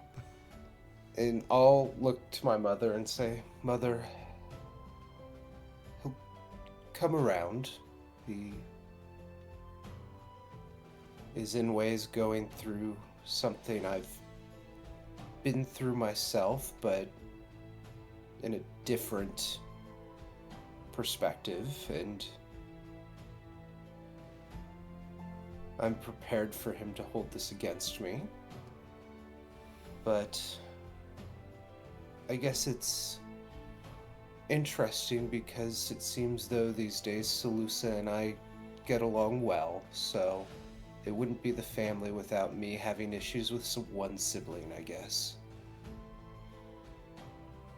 Well, your brother is still young, and I imagine that once he gets a little bit more exposure to the world outside of home, he'll improve. After all, your sister did, and in some ways he's a very proud boy, like your father that way. Mother, how have you always been this calm? I don't understand. Well,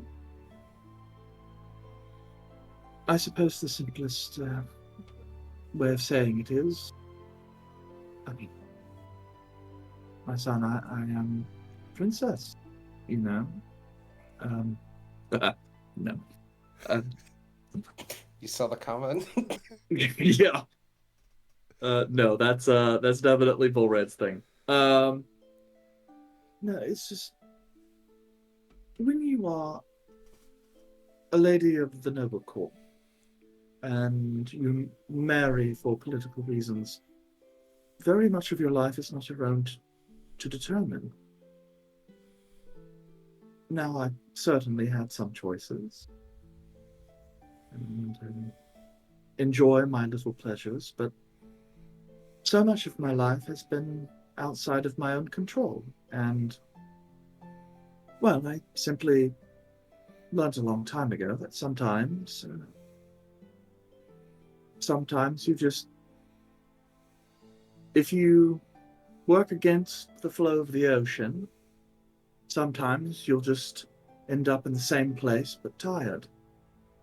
Sometimes, if you want to get anywhere, you simply need to float along with the tide.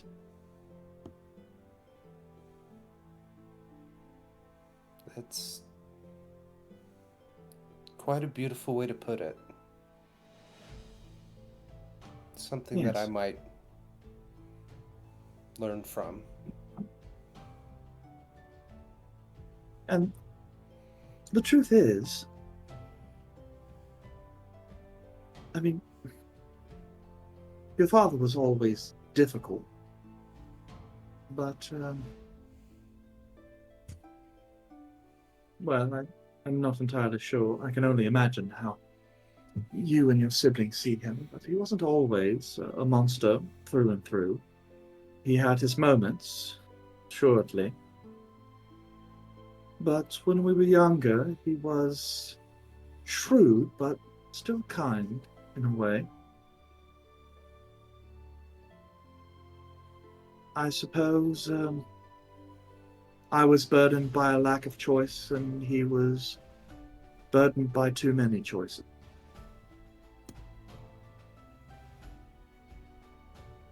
Well,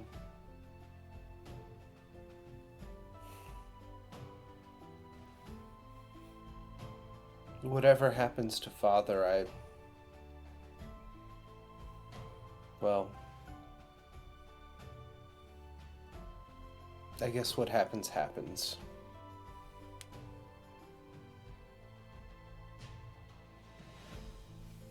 I cannot lie and say that I don't wish for a less messy resolution. But in the end, this is not really something I can fix, as that's really going to depend on your father, and we both know how resistant he is to change. I've made my peace with it a long time ago. That does not mean that I will not mourn him or miss him. But as I said, in this particular moment, that is not a choice I can make. But the choice I can make is what I do now and how I keep my family together. So that is what I'm going to put my mind to. It's the only choice I have. And Caitlin's gonna grab the glass that he has and sit and hold it up. Here's to hoping this doesn't send your brother down his villain arc. And then chucks it. Vorad laughs. Like, okay. Caleb, I'm not sure that was... You know what? That was quite humorous. Yes. Cheers. Ooh, does he have like any talents or anything? Like, do we put him in private school now that he's here, or do we go straight public school? Like Caleb, Elduin? does he have magical properties? That's not how I phrase that. Yeah, do those ascertainment things. Yeah, you assholes. You asked him a question while he's in the middle of eating. It's okay. He did it in game though, so it's fine. Yep. Right Oh, yeah. now, like, Caleb is just sitting there in a very sageous look on his face. He's got food in his mouth. Caleb is eating.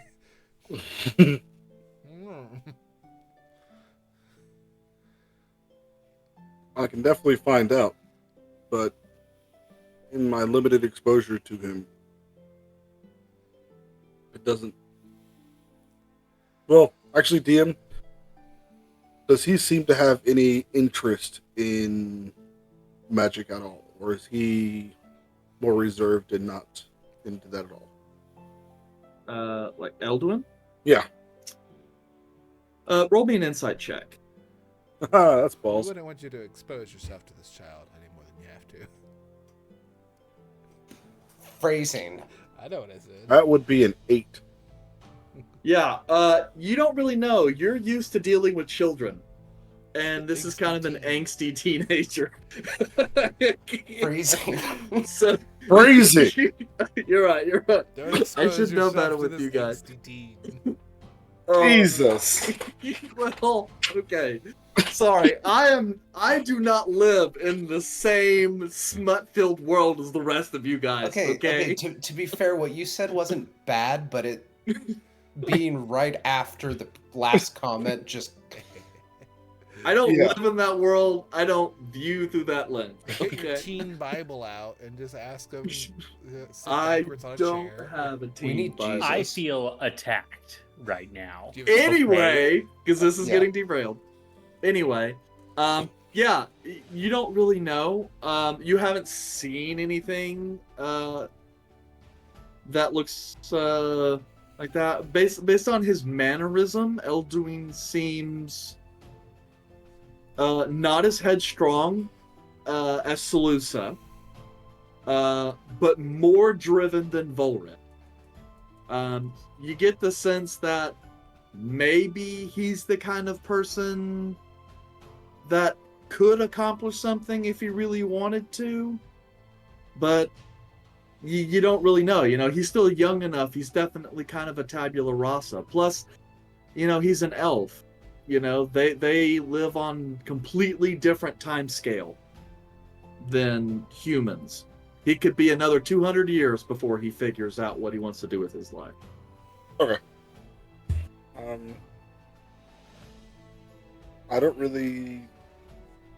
haven't seen any interest in magic in him. I could definitely talk to him when he gets back. Do have a great trader here in the city. Take him to go see him. But really up to him what he wants to do. Which one's He in wants the to do city? some... Master Valerio. The one who hypnotizes kids? The one who Hypnotizes everybody. the one who teaches children magic. Yes. Okay, I figured it out. Eldwin is actually the big bad. I'll kill a Yep, teenager. I don't care. you figured it out, Volred. In this one moment, you have broken your little brother to now he vows vengeance on your entire party. Bro, gonna be if the I try to BB-8 run this school child collective down thing. and he summons that a fucking shadow assassin, He's gonna try to and I'm the hire only some one random there. ass bandits to attack us, and they're all gonna die, and he'll feel real stupid then. Well, To be fair, he's probably not going to hire some random assassins. He's seen us fight, or at No, least he until he died. died. He died, and then we killed I everyone. sit- Oh, that's right. That's He's the one who got shot first, Yeah, wasn't he he? didn't see shit. Yep, He's gonna he hire the dropped. local gang, and we're gonna beat the hell out of them. I'll handle this, guys. You guys just go find the angsty teen. But yeah. What time is it? It's like 10 o'clock. later morning, getting close to lunch. So like past 10 o'clock? Yeah, we'll say like 11. Now he's up. Yeah, now I'm awake. Yandere, we saved you some toast. Great. It looks like we're missing a couple of people. Teenager angst followed by Kelmac chasing after him. I don't think that's going to go over well, because didn't he just run out, and now he's getting chased by a cat in plate armor?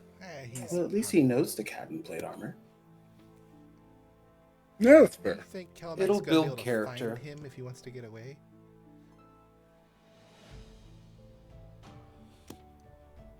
Well, It seems like a learning opportunity for both.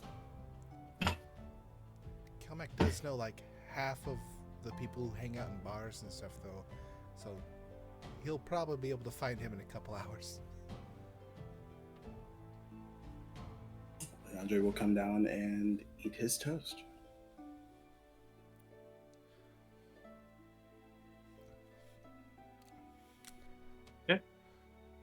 So, what's the plan? He's all. What? Hey, could you put these in your handy haversack? And it'll be the scrolls, the glasses. Oh, wait, doesn't... Who has the glasses? Because I think I gave them to somebody else. The spectacles of observing thingy? Yeah. Or did I have them? I think you. Yeah, the lenses of minute seeing. Yeah. Did I One have that them? gives Or you- Who has it in their inventory? Did we 'Cause, ever officially... You guys did divvy up that loot. I got the Horseshoes of Speed and Qual's Feather token. I don't think I got anything from this batch, did I? Okay, I have the eyes of minute seeing. I'll give them to Izal to put in the bag. I will give Izal the Horseshoes of Speed and Qual's Feather token. I'll do And- whatever y'all give me. I feel like I. And What's going on? Why? I'll give him also give her the scroll as well. I put on the glasses because I think they look cool. We think we might have a chance of being spied upon from the items that we took from an individual. Take off the glasses. So we are playing it safe and putting him in a pocket dimension so that they cannot be seen. And you're sure that works? And they're not just gonna point everything to me? You'll be fine. I mean, I'd like the odds, but alright. It is the safest option we have right now instead of taking it all to the sanctum. It's all going in the haversack. You can't do. Question, DM. Do I see any weird sort of glowing from the sack, given that it's like technically like a doorway to a like different dimension of sorts? That's a neat point. Yeah, I suppose you can see a little bit of glimmering in the stitching around the openings of the bag. Noted.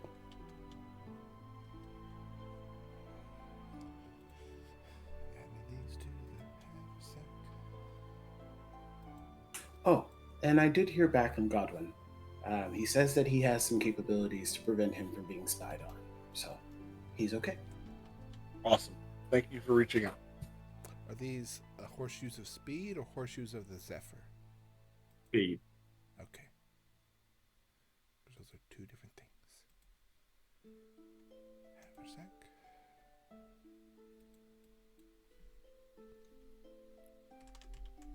All right.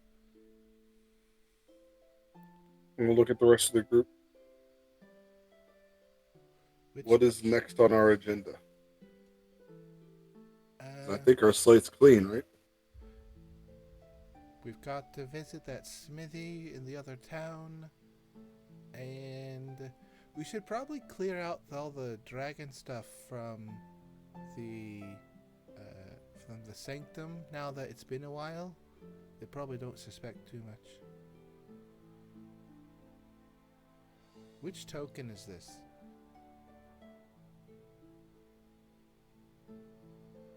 You mean the feather Oh, token? sorry, Anchor. Anchor? Anchor. Right. I just don't want to hold the wrong one for you guys. All right, and you got both of my items, so I can take them off my inventory now. Yes, so I have that. Which level scroll is this, so I know what I'm doing? It's a scroll of conjure wooden being. Alright, I'll figure that out. I don't know the exact I level. got I can it. look it up real quick. I got it. I think it's like 4th level. I got it. Carry on. Carry my wayward son. So, yes, you guys still have pickup order for Rizal with Daith at the Temple of Rareva in Avedon. You guys have, I guess, now Volred's family drama. And you have whatever the fuck is going on with Yandre and the Horned Lord. Yeah, and that's kind of like your things that you're looking at right now, I guess.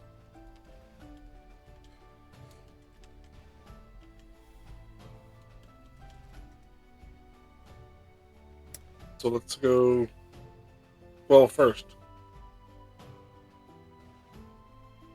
are we actually in front of Volred's family right now?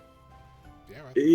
His mother, but if you want to like, mill about a little bit until she goes, and it's like, oh, I'm gonna go spend time in the garden. You have such pretty flowers. I'm so glad. You guys actually keep the place up, kind of thing. Yeah. Then, if you guys want to wait for a moment to be alone, and at some point, like, Elduin, has come back and is out in the garden, talking with his mom, having a little bit of an argument, and Of course. come back just standing in the kitchen windows, staring at him through the window or something. We go to the stairwell so we can conversate. Volred,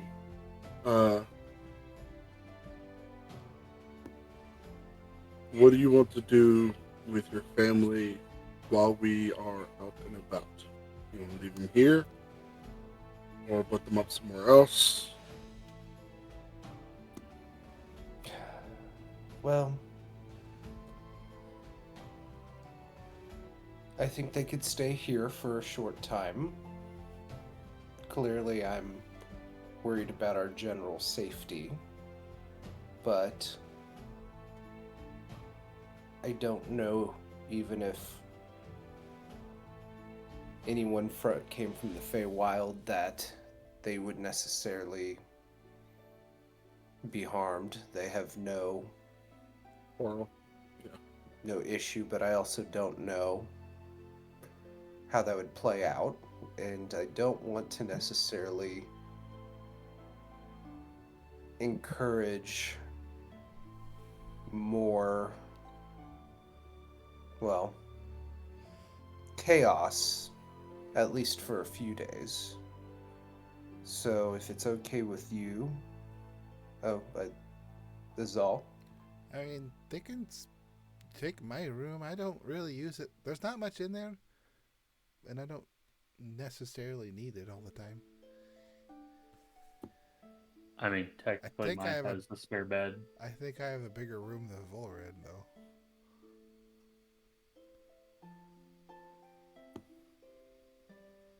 Mine's just not a front-facing one. Mine's on the side. Yeah.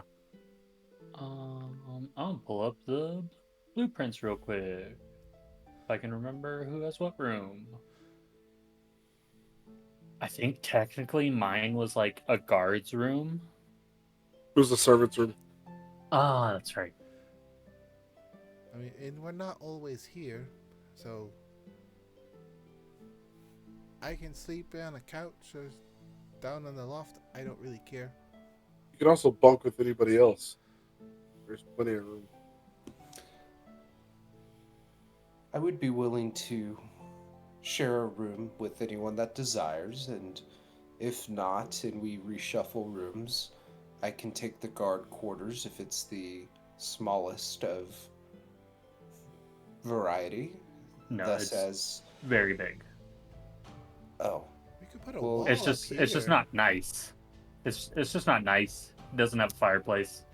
ooh, what if we get that mason we almost killed to put up a wall? We almost killed. Yeah, I mean you almost killed. Yeah, let me take credit. That was me. That was our failed negotiation, but I almost Always killed them. bloodthirsty. I'm just making sure Voller's family isn't hearing us talking about almost killing a mason. You don't want interior. No, they're outside the garden. You don't want interior masonry work. This is more of a carpentry skill. Get some good framing going on. A load-bearing wall.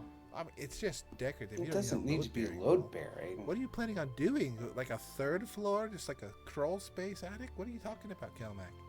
I mean, we could add a third floor. And have no headroom. The roof is right there.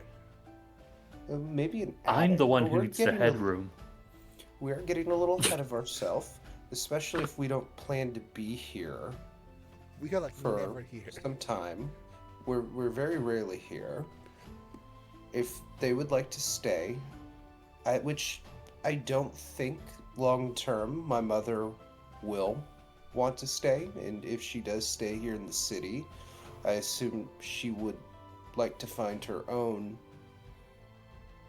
place of choice, and who knows what my brother will do, but I assume he wouldn't want to stay here as well. So I believe this is just a short-term solution. So we already offered them my room, and we can keep them there. And Kelmac, if there's plenty of room in yours, I can sit in the corner in trance when it's time for my replenishment. I mean, there is a spare bed, but I'm I glad will take your the mother spare has not been disillusioned by opulence. She sounds like she will know what to do with the money to make it stretch. That was a anxiety factor. Them coming in is that there was the expectation of vanity necessary for them, but she seems to know what is needed and what is wanted. So My mother is frustratingly calm, and I say that only because I thought this would break her. I'm sure there's something going on, but she's being your mother and is staying strong for everyone.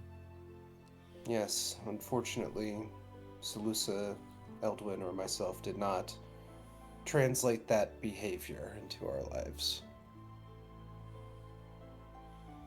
You also got to learn that your mother has had time to learn it. You're not there yet. That's true. Hopefully someday. So,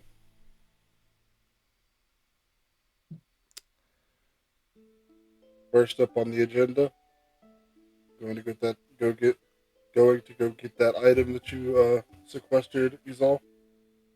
I mean, you really did most of the negotiations, so yes. Let's go get that. And there's And like then 70,000 gold and like a preserved dragon corpse at the sanctum. We should probably start distributing that out. That way, it's not just sitting around. It's been like 2 months now. yeah, Yeah, I so would like some money. It's going to take I a while say to let's distribute it and like selling them off in different cities, but overall, it should be quite profitable. head back and see what we can do about that. And I kind of want to go to Kyosa so I can get my fucking murder cow, and I kind of want to see what it looks like now that I took over. Just saying. You want to go to Kyosa? I want murder back. I don't trust them. All right. I'm not sure if I'm ready to go back, so if y'all go, I might keep myself hidden.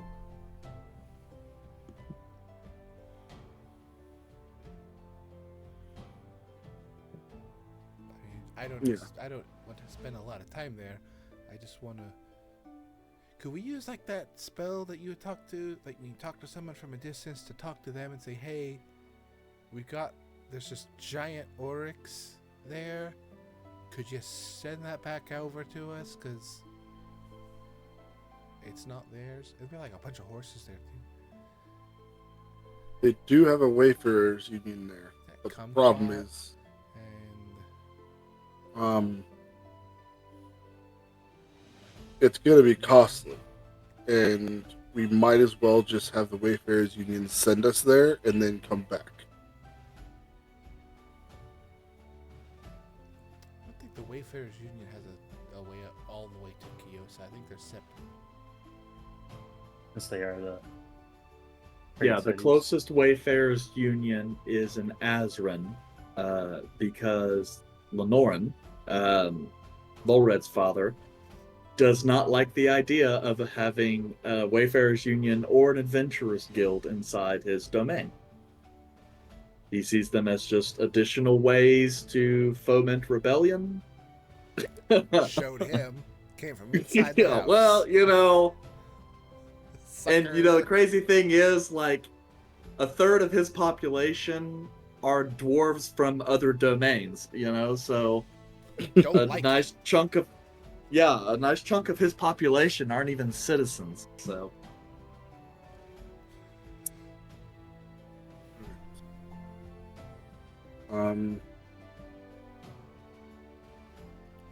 Probably send a message. I mean, I could send a letter to him through magical stuff. That'll probably be just as fast. But I could send a message, but my issue with sending a message is how would we get them there? How would we get them? to us, Yes. tell them to put him on a boat to the nearest Wayfarers Union and teleport him here.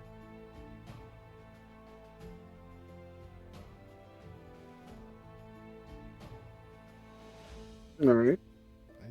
Relocation cost. It's all part of the deal. That's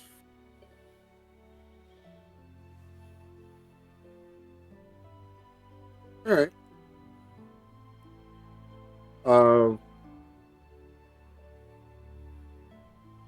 I gotta write this out because this is gonna be difficult. All right, Phone you call. do that. Let's go to break. okay, see you guys here in about 15. Break time. Break time.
So just nice slim. We'll never get sponsored by that company now. Well, We'll never get Good. sponsored. All sponsor good us. thing we were not on stream for that. But hey, guys, welcome back. Hello. Yes. Hello. So you guys are kind of chilling out in the kind of kitchen dining area and trying to figure out what you guys are doing next. I swore we were having this conversation in the stairwell, but I guess no one else wanted it. No, we said we were going to do it in the stairwell. I went over there, then no one else did, so I had to go back to the table. Oh my god. All right, so whenever we break off, Caleb's going to go back to his room. Mhm. And that's when I'm going to send a message to fake Salusa's husband, Lord Crocus. Lord Crocus, Frog King. saying, "We left animals behind.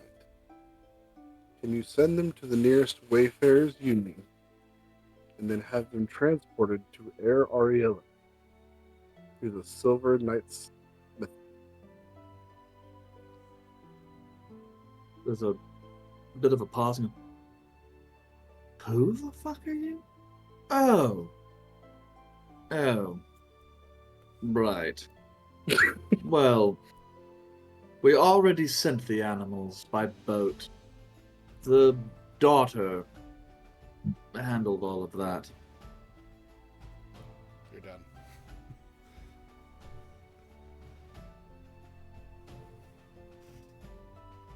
Well,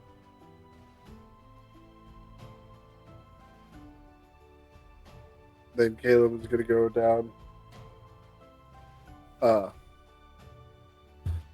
to Lusa. She's still here, right? Yeah. Well, she's downstairs drinking tea. Farona, the mother, and Elduin are out in the garden. Okay, so I'm going to go see Salusa.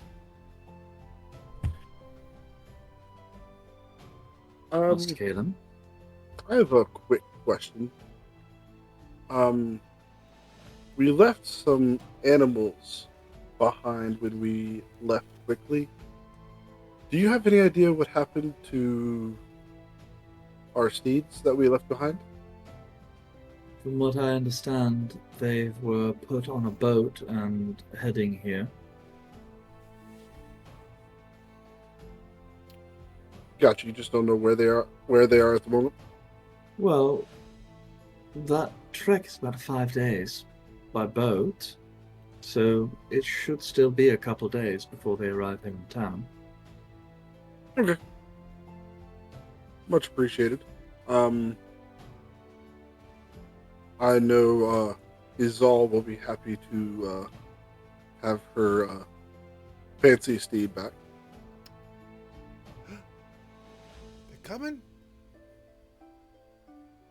Yeah.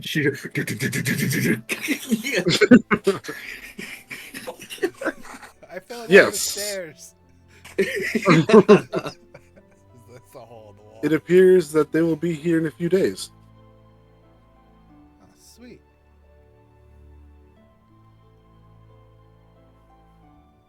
So, much appreciated.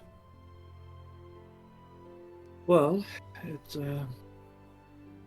factored in, I suppose. In either case, I'm not entirely sure where it is we're going to store so many. The stables in the back can really only accommodate 1 or 2 horses max. Oh yeah. And maybe one murdered cow.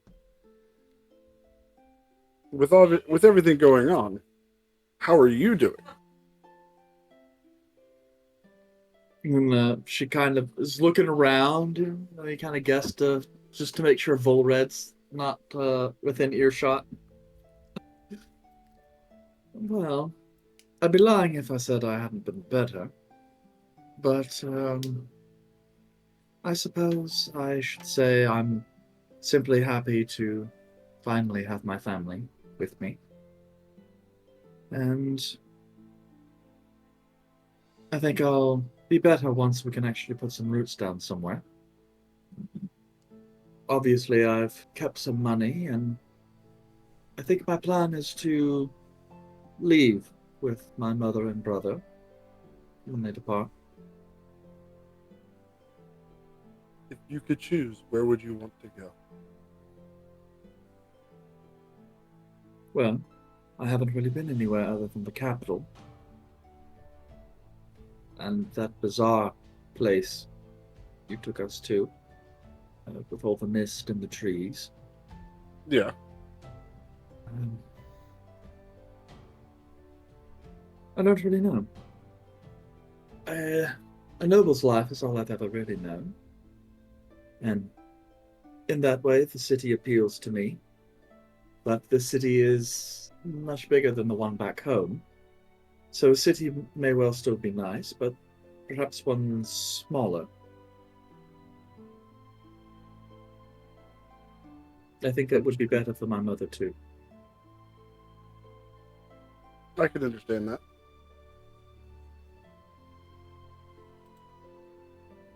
Regardless of what happens. I wish you the. And if you ever need anything, your brother may be an ass sometimes, but he'll help. Yes. Though at this particular juncture, I don't feel like he's in quite the correct headspace in order to make decisions on this behalf. I suppose I will likely have to step in and see to my mother's future and simply let him know what we decide. That's fairly accurate for my assessment as well. If they want a smaller Are town, there we any- could try Avedon. Well, I was going to ask if there is perhaps a place that is known perhaps for parks or architecture. I think it would be nice if my mother was surrounded by a bit more nature and beauty. Don't get so much of that over in the mountains, and her garden is something that always brought her great joy.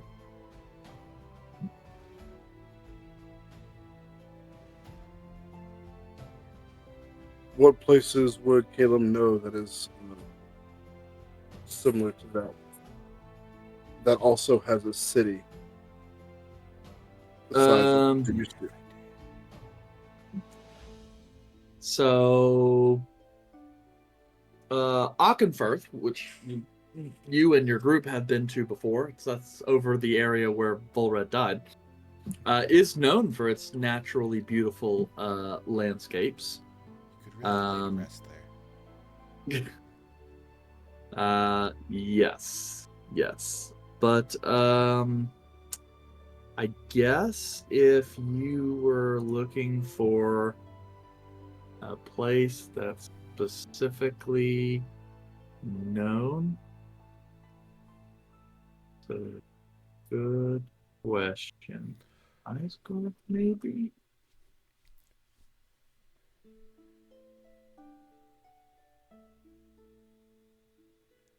Question. The sanctum is near a town near Avedon, right? Yeah. And there's a giant woods that has a creepy druid in it. Mhm. Could try that. Not a lot of architecture though. Yeah. No, yeah, that's true.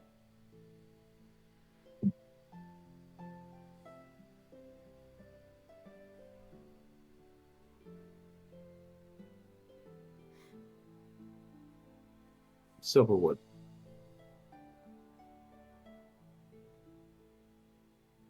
What is the village?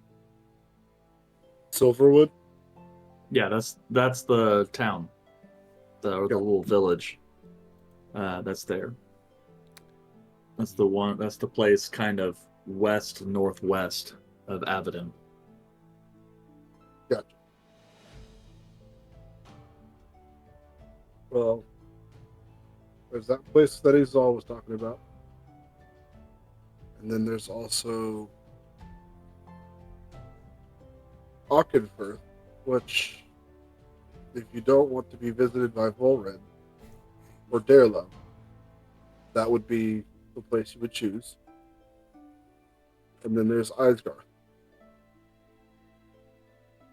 which are both very beautiful in their own way.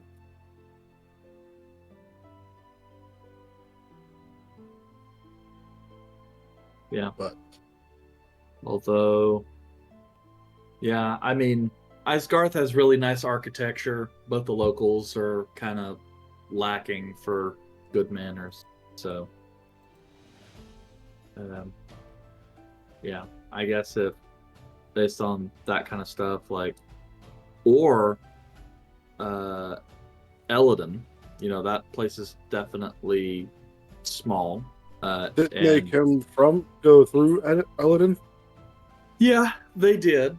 And you guys, stayed somewhere there. They do mostly. That's like where they have a lot of orchards and vineyards, wine, and spirits are kind of their major export.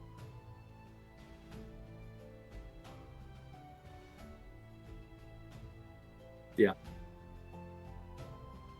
So I'd recommend. It's probably the nicest, safest place. I would recommend of those the three. options. And then Izal would recommend Silverwood. Silverwood. What a mostly wooded, smaller town. And you'll be able to go anywhere you want with what you have. So don't be afraid to do something you think you might like. Anyway, make some thoughts and figure out. Yeah. The Silverwood place does seem quite nice. I only worry, as I would, of course, still like to have access to a larger economy to possess some fineries, but also opportunities for my children.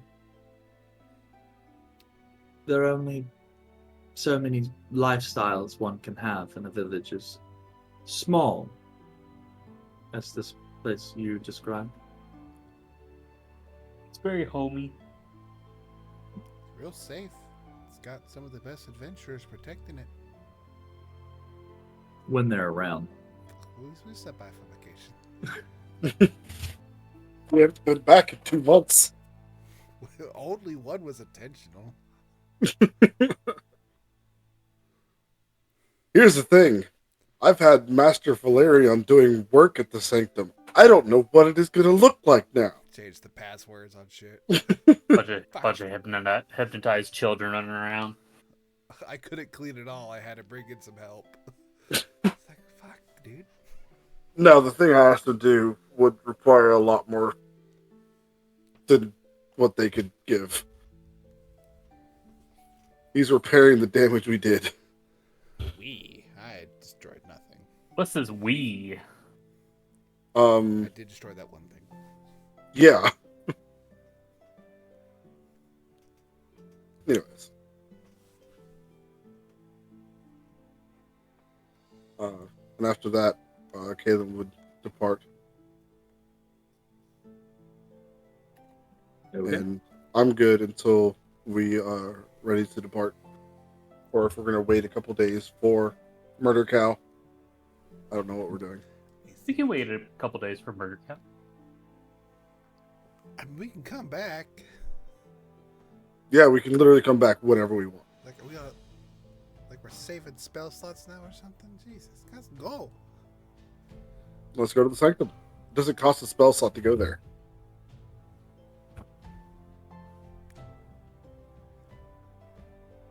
So whenever It's y'all are like- ready, I'm good. Oh. I want to get the axe first. All right, let's go to that first. Axe first, then sanctum. Well, Devise- I think you guys needed to go to Sanctum first because that's the closest teleportation circle to Abaddon you know, unless you want to go by Wayfarer's Union. It's like a half day or a day travel on foot once we get to the sanctum. It's Yeah. just under 3 days. Ah, Jesus. Like way less when we did it. Well, but Yeah, it's it was, 3 it days, was east but of Abaddon, right? it's west of Abaddon. It takes on average regular 3 days, but I think you guys usually move. I think you guys usually go longer days to quicken the pace, which is why I think it's usually like 2 days. I remember there was a town and we camped once with the Green Dragon. Right. So there was And so two that town is Greenbrier. Well, it's really a hamlet. hamlets. Greenbrier, and that is a day north of the gate, and then you camped like a day, and then when you guys woke up, it was only a few hours, or not really a couple hours away from the village. Isn't So there a I mean, it's crazy not really person that 3 lives up there? full. It's like a little over 2 days. The crazy person's the druid in the woods. That's right. It's a great Okay. source of mushrooms. So let's go ahead and go to the Yeah. sanctum. Dreamcat. And head there. Alright, sanctum it is. So Actually, yeah, go ahead.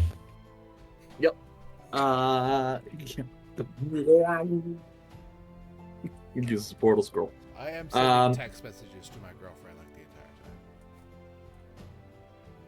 On my At least this time they'll work. I'm going. No, I have No. my journal that literally I can send Oh, a yeah, text yeah, yeah. message to her. Like I said, at least this time it'll work. Yeah. Timey-wimey shit. Yep. And so you guys step through and enter into the Astral Observatory, with that kind of large space that looks like an orrery with the sea of stars beyond.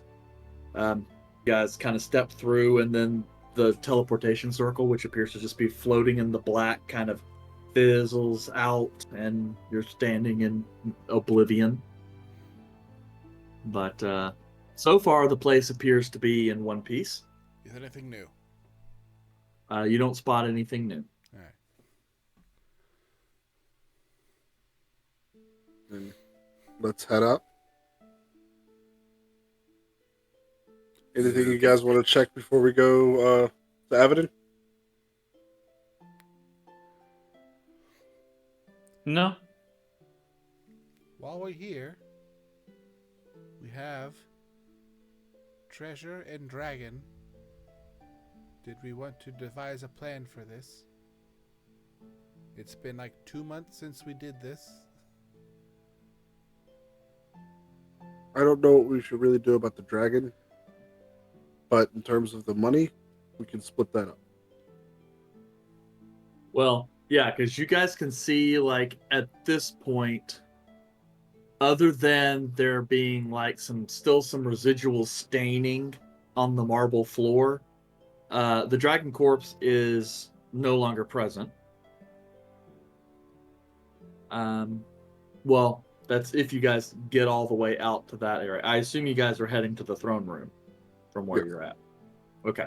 But on your way there, you will actually notice something, and that is that the portrait to the gardens appears to have been repaired.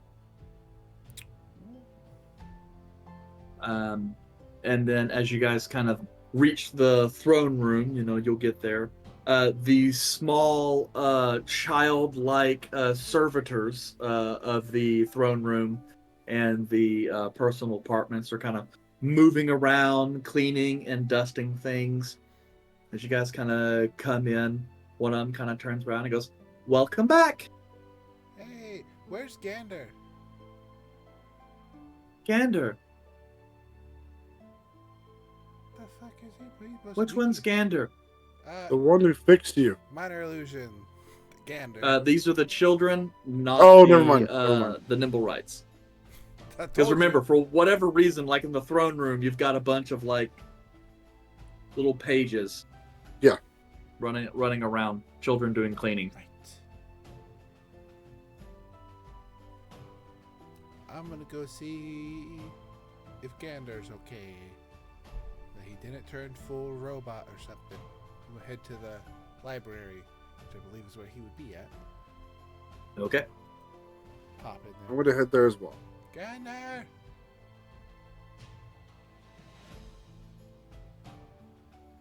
He's dead. I'm gonna find a nice place to sit and relax.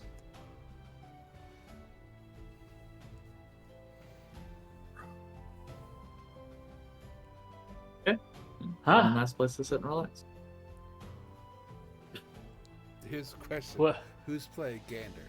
Is He's Eric on. Gander or is Eric I'm Gander? two people. I'm just saying it's okay. no. I don't have any like tell me all the secrets of such and such. I'm like, hey, you doing alright?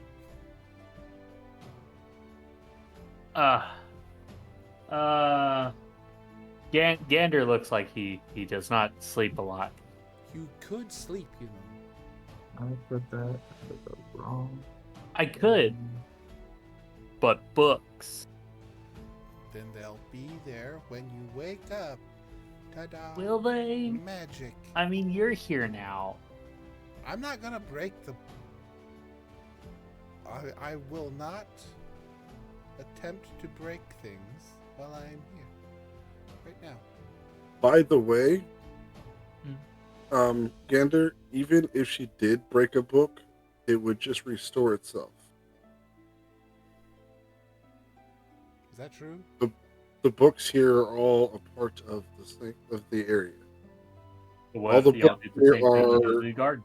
timeless, essentially. Yep. And as you guys are kind of having this conversation, Arik, one of the curators, kind of starts picking up some books that Gander set to the side, slides it into like a slot in his chest that's kind of like a shelf, and starts picking up other books. Starts wheeling off to some other place.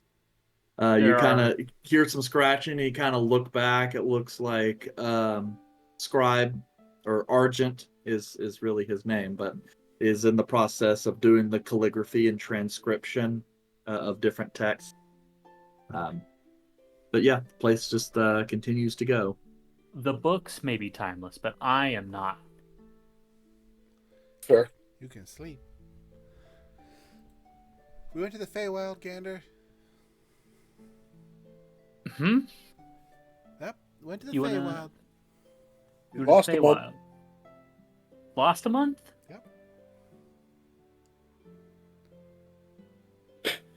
I was bit by a werebear too. Have you cleansed yourself of the curse? Why would I do that? We don't know what the Yeah, curse you're- is gonna do yet. There are. He's all there. Caleb, you have educated her on the dangers of Yes. lycanthropy. Yes. Look, Okay. coming from someone who used to shoot holes in things for testing things, I get to test every once in a while too. My tests blow holes in walls. And mine could blow holes in people. Exactly. Bad people. Maybe. Then just don't have y'all. I'm assuming y'all have not been around for a full moon yet. We Or- skipped it. Yeah. The Don't know 100th how that- moon. We don't know how that's gonna affect it, so surprise. Surprise, surprise. We're here to experiment. I'm gonna look around. Is Master Valerian around, or is he back at the area? Master Florian does not appear to be present at this time. He comes and goes every now and again. I see he got the demiplane working again.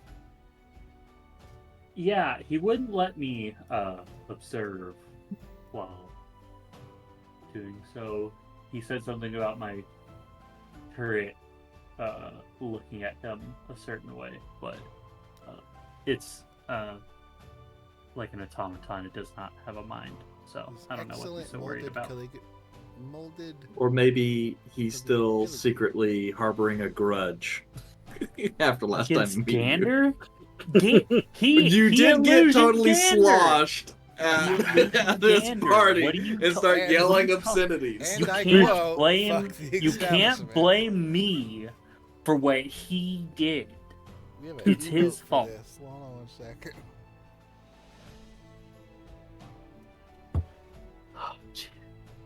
You know what? It's beside the point. That ain't it. Anyway, Are y'all here to just collect some of the gold and other knickknacks just to kind of draw from it? yeah, it's been like 2 months. We figured. Where did the dragon go? Did Valerian do it? Possible. Jerk. We'll talk to him when we get back. So,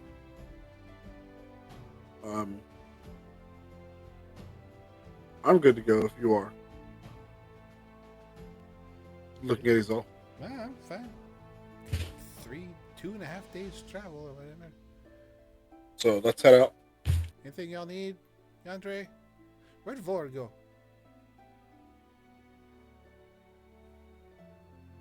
He just sat somewhere. I have no idea where he went. Laying down, laying in the throne. Having the servants bring him wine. But you got like another one that's just kind of sitting there smiling with like a palm frond. Just kind of fanning The him. thought comes like, I will- why do we have a house? We have this place. I will accept all of the visualizations that the party has deemed necessary. Pamper Volred is an initiative. Roll for pampering. Ooh. Alright. So, I'm good to go. Are you guys? Let's head out. Volred, Okay. wake up. So- We're going. But I'm not asleep. Your eyes were closed for a sec. I didn't know. So were you guys taking anything from the horde? We should probably let's divide I'm some not. of this up while we're here. Remember, money weighs thing. Money has weight, so just pockets. How much How are you much- divvying up? I mean, there's a lot of money here. Yeah, there's like 70-something thousand gold worth, but there's in different coinage. Let me pull up my mage temple here. Yeah, plus all the gemstones. It's pinned. I put a separate note just so I could pull it up. We've got 3,600 platinum, 33,000 gold, 13,000 silver, 4,400 copper. We can divvy it up evenly, but it's just how much do you want to take with you? Because that's a lot of weight. I say if we each take 2,000, that's not gonna weigh us down, and because we're only going to the city and then we're gonna come back, and then we can divvy up everything. Because I'm assuming we want to bring our mounts here. Yeah, there's more space. Don't forget, in lieu of coinage, you also have all those gemstones too, because they don't weigh like anything. Yeah, I was gonna say Calmac would probably just take 2 of the 500 GP gemstones, just in case we need like a bulk payment for something. Like, I'm not gonna take my share now. Like, crazy. Yeah.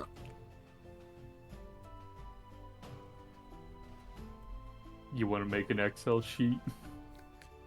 And we also need to remember the money that we are supposed to get from Godwin eventually.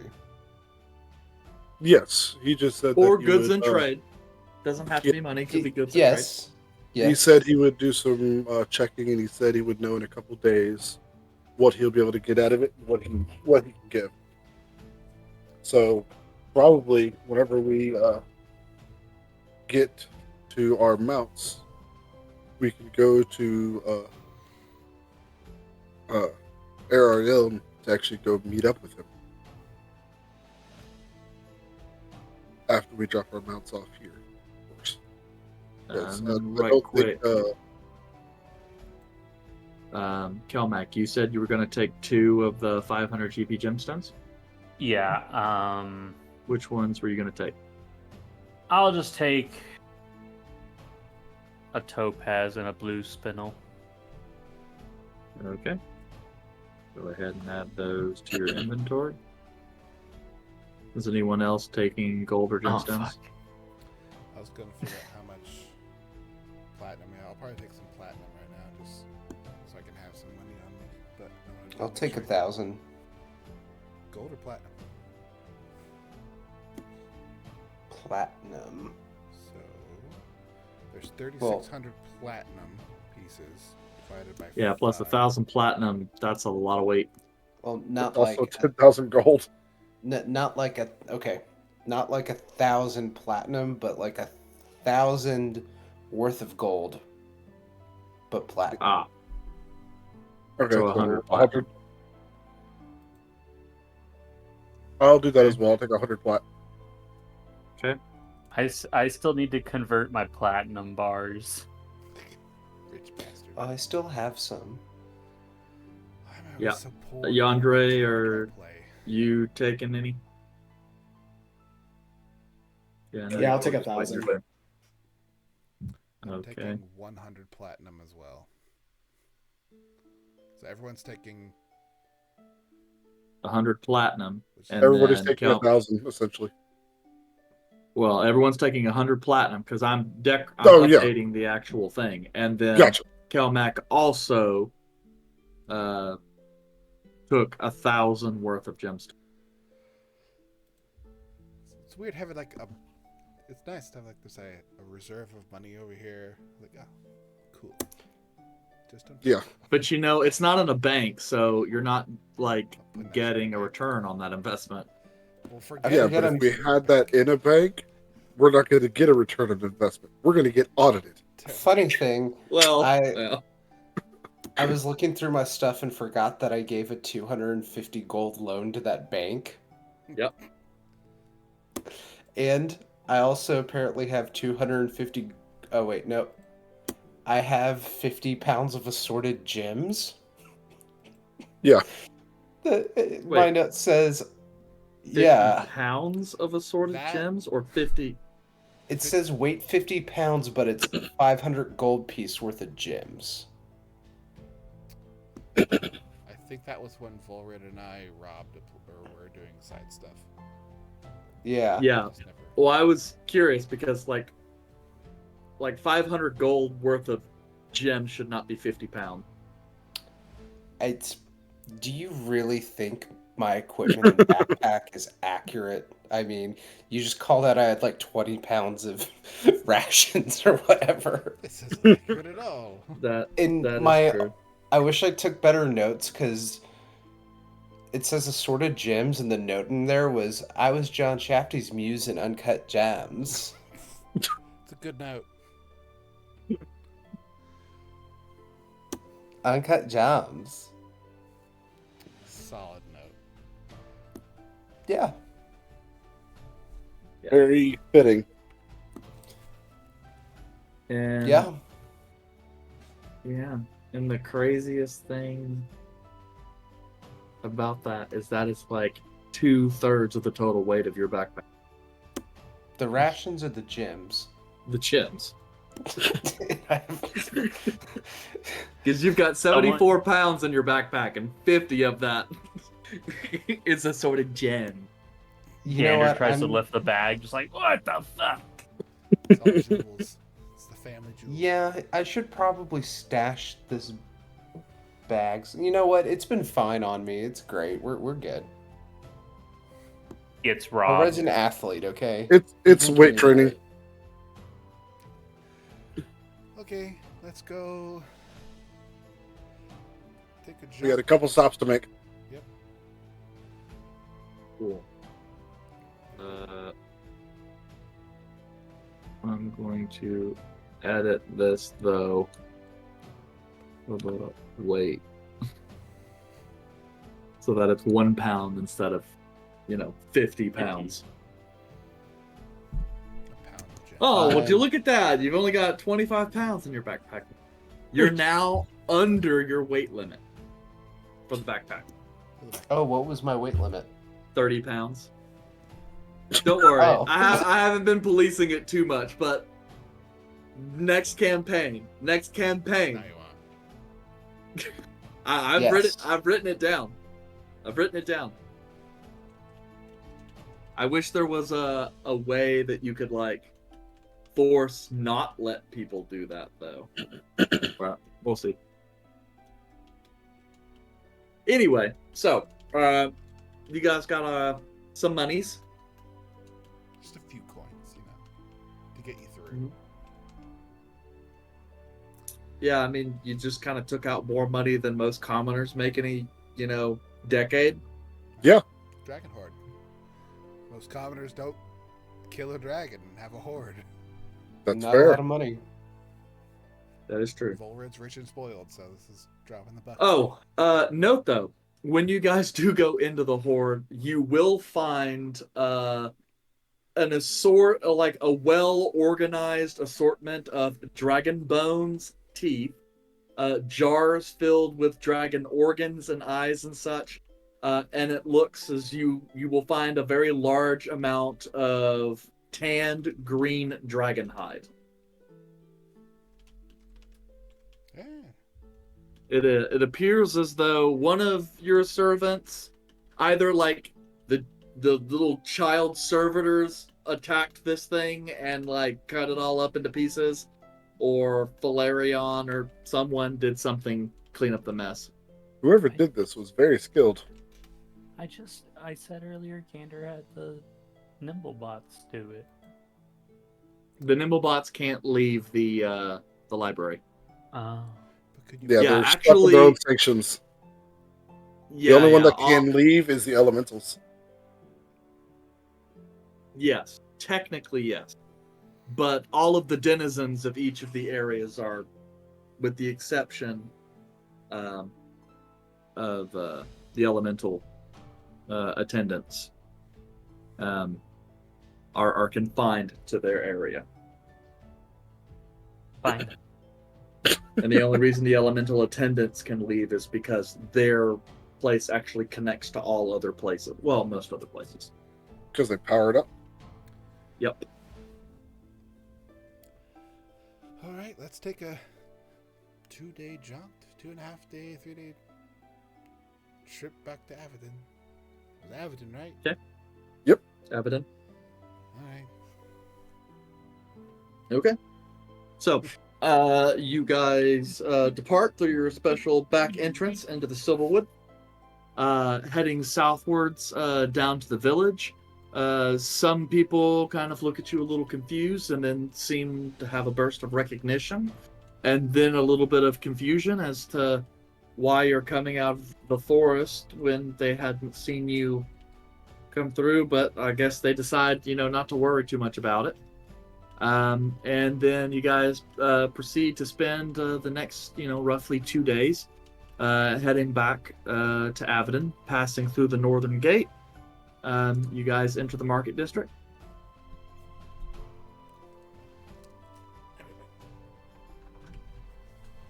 Yeah, I mean, that's where we're going to pick up. Yeah, so I'm gonna go pick up the weapon for Izal. Since he's all just dipped.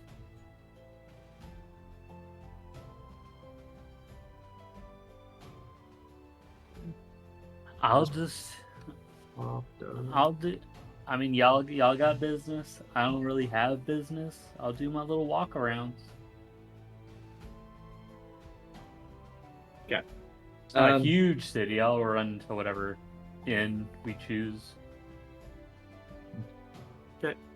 So, you guys head over to the Craftsman quarter, to the Temple of Rureva. Just a little bit kind of westward of the gate. Heading in, asking around, you make your way to Daith.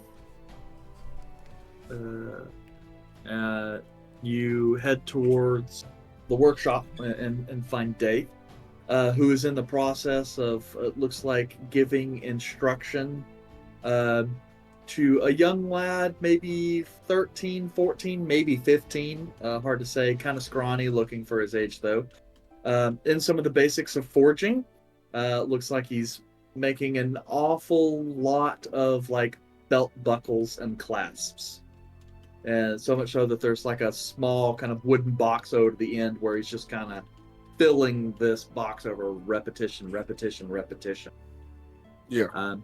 Dave is kind of looking over to you and makes his kind of way. Comes on, brushes off a little bit from his leather apron. Wow. I told you guys a week, and I guess you guys have been busy. Yeah, we kind of got time skipped a little bit. So that's what happens when you travel places you really shouldn't go. Right. Planar travel. Oh. Well, that's fancy. But right. I suppose you're here for your order? And yes, we are. Hell yeah. Yeah. Follow me back to one of the private rooms. We're gonna have to have a bit of a conversation about this, as it was a very interesting project. He kind of takes you back to a small kind of private workshop. Looks like the kind of place that, like, you can go in there and rent for some time. That's just got a smattering of tools everywhere, but it's dominated by, like, this really large kind of workbench in the middle. He goes, one moment, I'm gonna head over to the vault and pull out your object. He kind of disappears, and you guys are kind of left alone in the workshop for a little while. But he returns after a few minutes, holding kind of a long piece of thin, almost kind of like doe skin leather. Izal can notice very quickly that the shape doesn't look quite right for what she ordered. He just kind of sets the thing down and goes and flips it over, and you see a scimitar. The metal here appears almost kind of translucent, as if it's kind of an onyx glass. And he kind of looks at it, goes, so, I'm not entirely sure what it is up with this metal, but I can tell you that this, well, quite frankly, it wouldn't let me forge any other shape out of it. Anything else I tried to make, be it a dagger or bow or even a long sword, cracked. And this is the only thing I could get do it. I even tried smelting it down and reforging it, but every time I'd get, I suppose you could say, a little tunnel vision, and I'd just end up with this. So, I can honestly tell you, this is the first time this has ever happened to me before. And I imagine in this case, we may have to have a conversation regarding the work, as of course it's not what you ordered, and refunds, or we can do what it is we want. But I wanted your compatriot here to take a look at it because I and a couple of the other priests here have attempted to inspect and identify the enchantment on this, but we can't.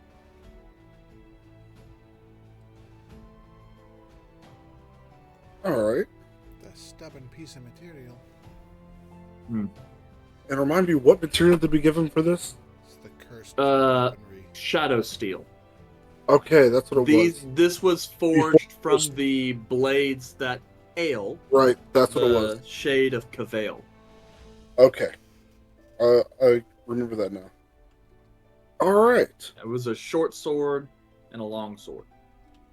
And now it's a scimitar. And now it's a scimitar. That is Very nicely crafted, but yeah. And you can tell it's definitely changed. Instead of just straight black, it does have this glass quality to it that even if you kind of like look at it and not sure how handsy you want to be, though I'll note Dave doesn't seem to have any reservations with touching and handling the blade, but you can definitely tell it's translucent. Caleb will reach out to have him hand me the blade. Okay. And I'll then pass it over to you. he'll inspect it. And cast Detect Magic. Okay.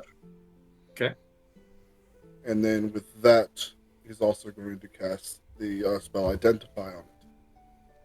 See any and all properties that he might be able to glean from it. Okay. You cast Detect Magic on it, and it does. Kind of flares up, and you can tell it definitely has magic. Fairly kind of strong magic too.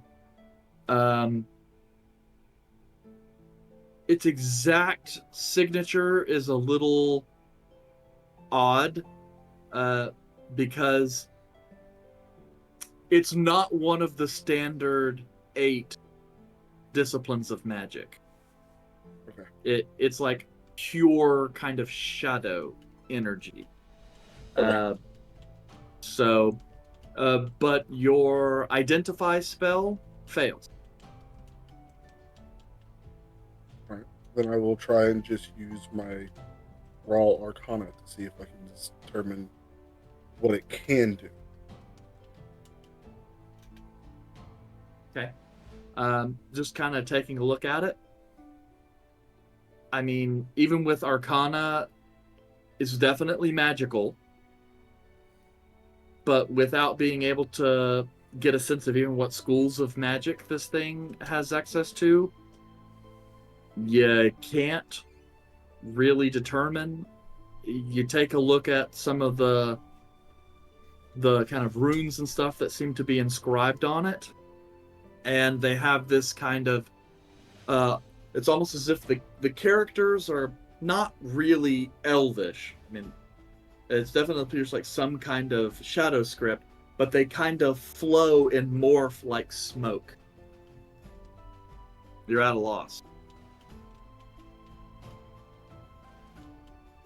I can see why everybody is confused as to what it does.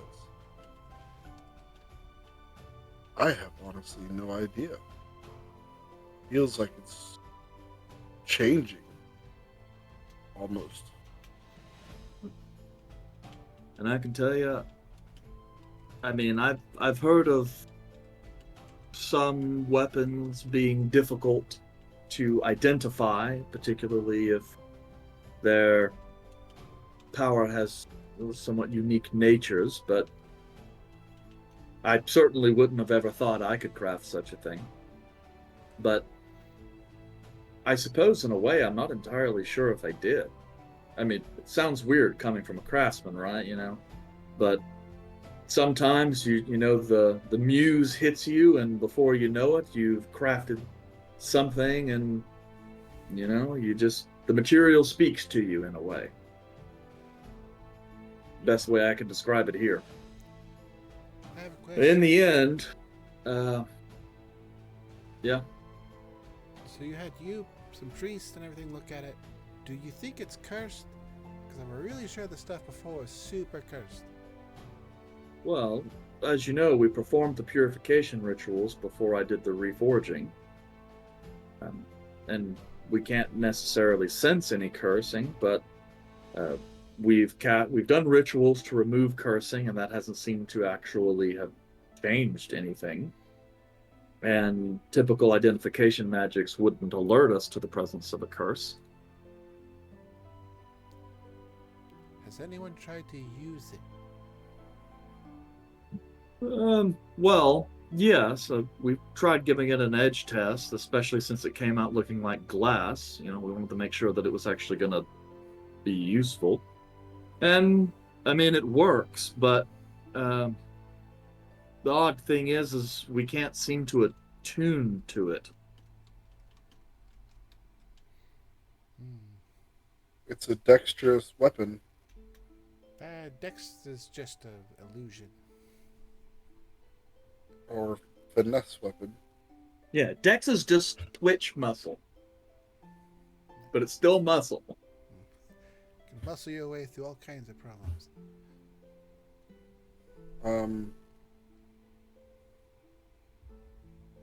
I would venture. What are you Oh, I'm not there. What are you thinking, Izal? Think we should still keep it? I mean, they can't seem to try to attune to it.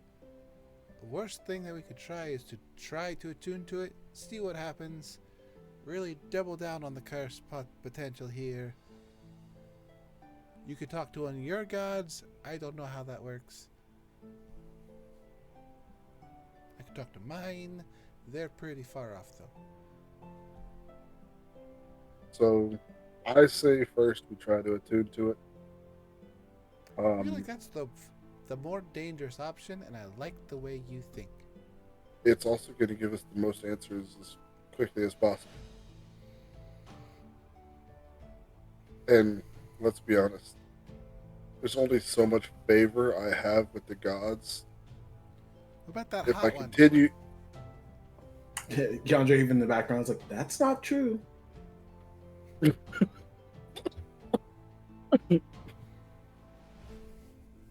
mind your business. That hunting one was pretty hot. Maybe she likes you.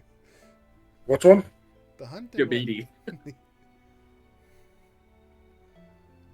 Yeah. Let me give it a shot. Hand it over.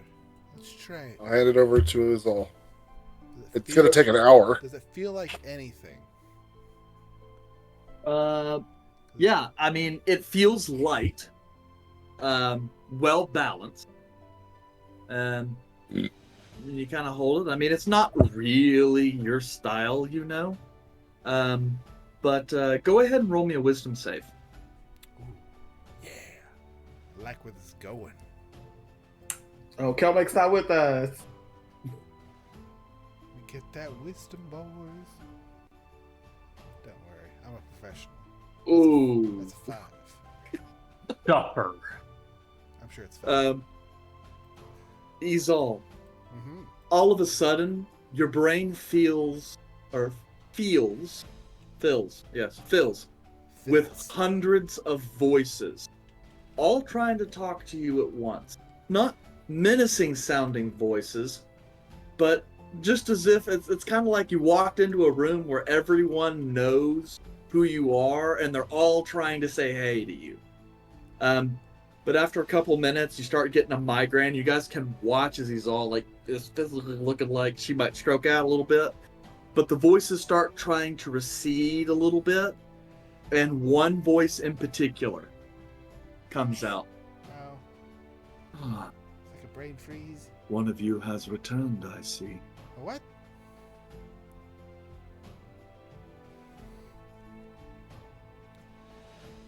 Okay, so one of you are talking. Which one are you? Are you saying that out loud? I don't know how to do brain talks right now. I am one of the many. I speak for the sword. If you must call me something, you may call me a Ramthir. A what? An amphitheater? That's a building. How about Aaron? Nope. That just sounds. A Ranthier? What? Aranthir, yes. I can do that one. I'm but one of many in the sword, but I suppose it would be easiest if there is such a thing as a spokesperson. I would be he. Ow. There was a lot going on there. Yes, apologies.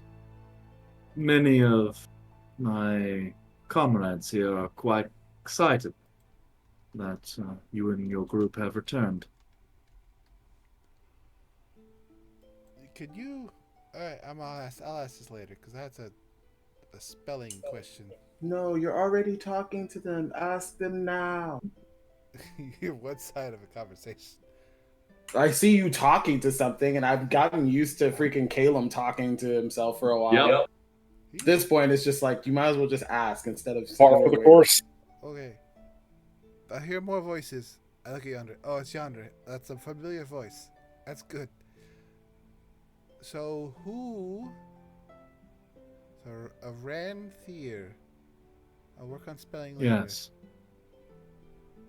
Good. I'm not calling you Aaron. That just sounds weird. It doesn't fit sword mentality. Why does... Okay, I don't know. We should ask questions. Definitely ask questions now. How are you? Well, I suppose I could say I'm good. Well, I mean, I died a long time ago. That kind of sucks, but now I'm a sword. That's better than just dying and not being anything. I mean, sword death, way better than death. Oh, we saw a tree. There was a tree that was just full of dead people. Like spirits, Yes. dead people. Mailer pipes in. Yeah, better to be a book than dead. Well, in this case, it's more of my compatriots and I were endlessly being tortured by the corruption of the blade. And Oh, now that that is done, we have a bit of a reprieve. that makes a lot more sense. We had those swords that were from that cursed. Yandere, what was the name of that organization of horrible assassins?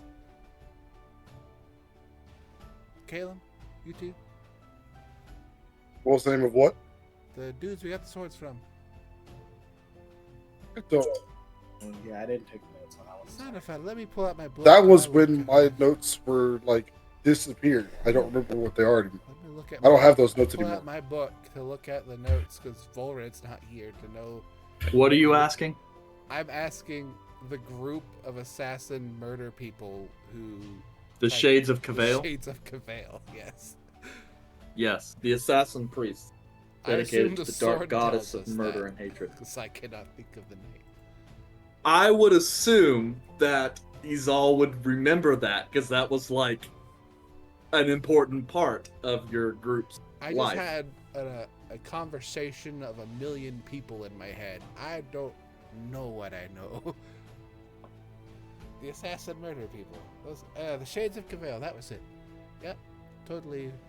Those were the swords, and then we turned them into this sword, and you were purified from it, and they say this is a really cool sword. Alright, so great job. I don't know if you have anything to do with that. Well, I mean, I suppose I am one of many. Most of the souls trapped within the blade have moved on, but, well, some of us lingered. Cool. Sounds like Well. a lot. Well, yes, but only about 100 or so. No. This is- We are more or less, suppose, one entity, I guess, and at this point in time, we figured we'd stick around in case you might need help. Cool. So how come like it doesn't? They tried to forge like your guys' sword into an axe because I like axes are cool and I like using them. But they said that sword wasn't do that. Did you have something to do with that, or do you think it's a material thing? No, we actually had something to do with that. No offense, we just didn't want to become an axe.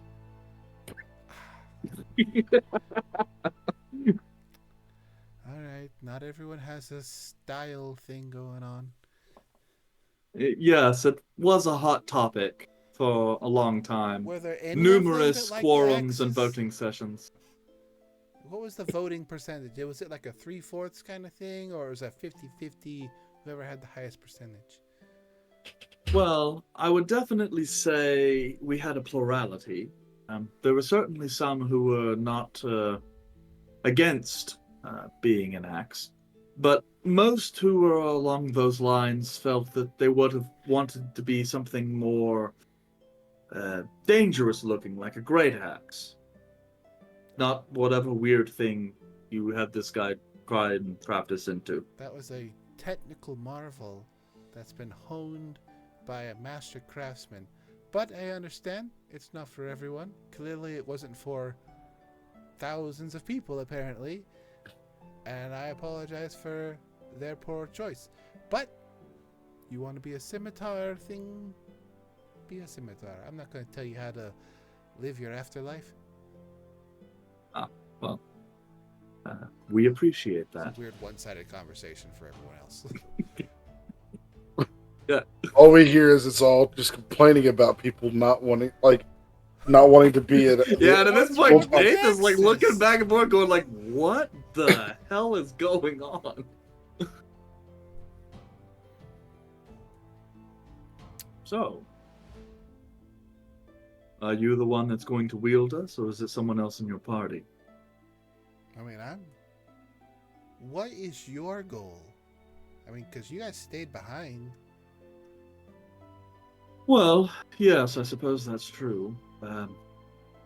Mostly, some of us just thought that if you or someone in your party were of the persuasion that you might like to help other trapped souls move on to an afterlife, we might be willing to let you do that. Or give aid in that regard. Man, I'm not much of a trapped soul thing releaser. I definitely free people from souls, that's for sure. Like from their earthly bounds to relieve them. You mean you free souls from people? I Violently. kill people when it's necessary. But I am not the most murderous person in our group. If you could see what was going on while you were around as the other sword, you would know that it's not me. Yes. Yes, I'm aware. Some of the other souls that have been around here longer than me have told me stories about the rogue in your party. That one. Definitely a remover of souls.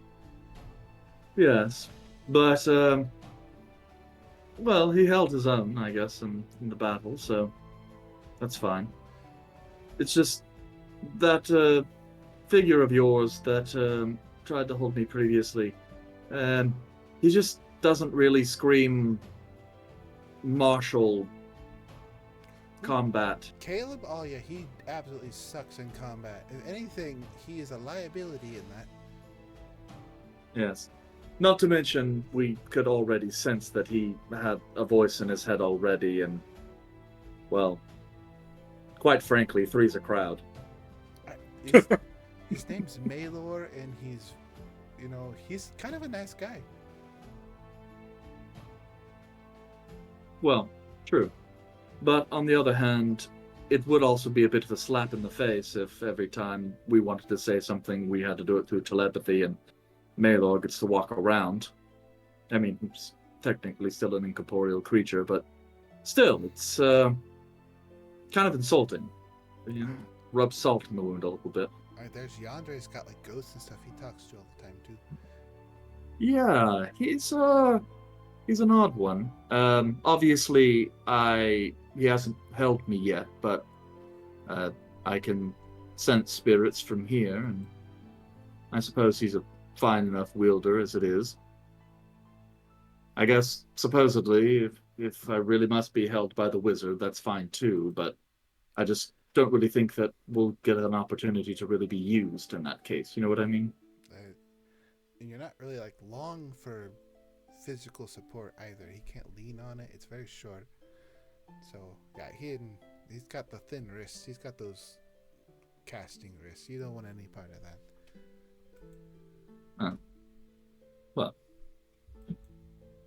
Well, at any rate, the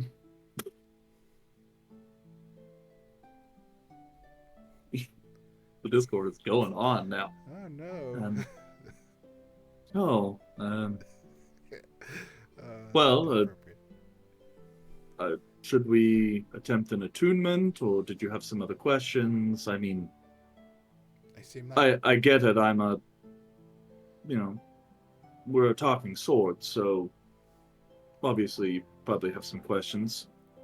no. You said you're a amalgamation of several hundred souls. That seems pretty straightforward to me. Technically, our life energy is one, but we have numerous consciousnesses here, various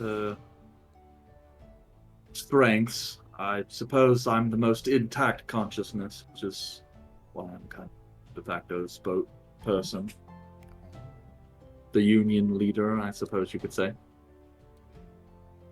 The union, both Did they literally vote? and See, you voted metaphorically. on not being an axe. Did you vote on who was the most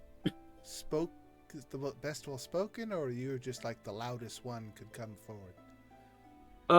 Well, no, actually, originally I didn't even want this job. I was just going to, hang in the back a little bit, but some of the people that remained around are idiots, quite frankly. And I got enough shit from that from Kelmac. yes, I understand. And quite frankly, it got to the point where I was like, oh, well, I don't really want this job, but at least I'll get to speak to someone intelligent.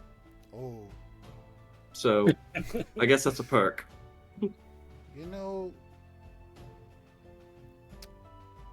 Yeah, that's good enough. I like that. But if I'm not like your type, just let me know. We can. Yandere, definitely, he's used to speak a bit. Caleb's not gonna be great. Caleb just got this other sword, so I don't think you're gonna be much of a Caleb. Watch it, he's all. Yandere's just getting in a car and he's driving over there and he's gonna murder you. If you feel like we're not working out for you, then you can definitely talk to other people. I don't know how this whole thing works. It comes with like a headache sometimes.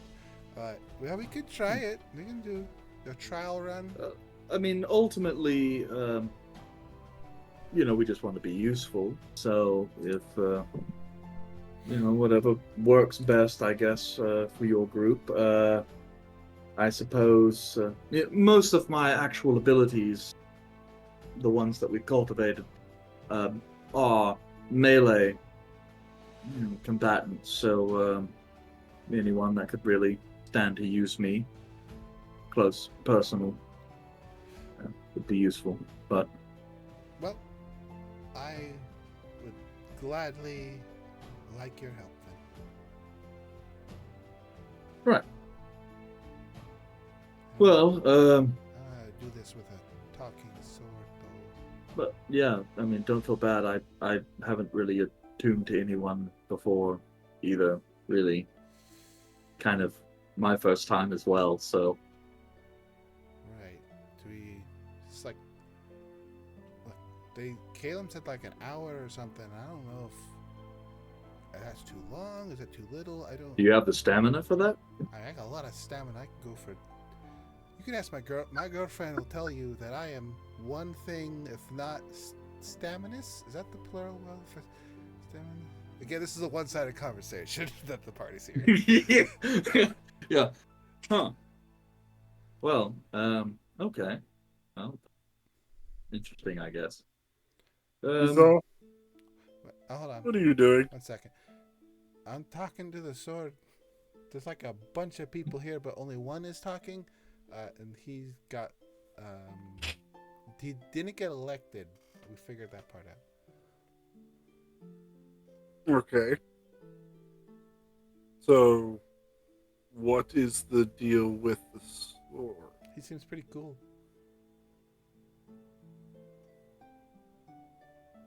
Are you going to attempt to attune to it? We were talking about it.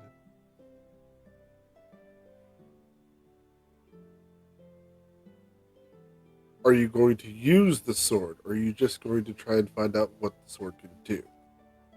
I mean, I use 2 weapons all the time, so I don't feel like I'm really limiting myself by having 2.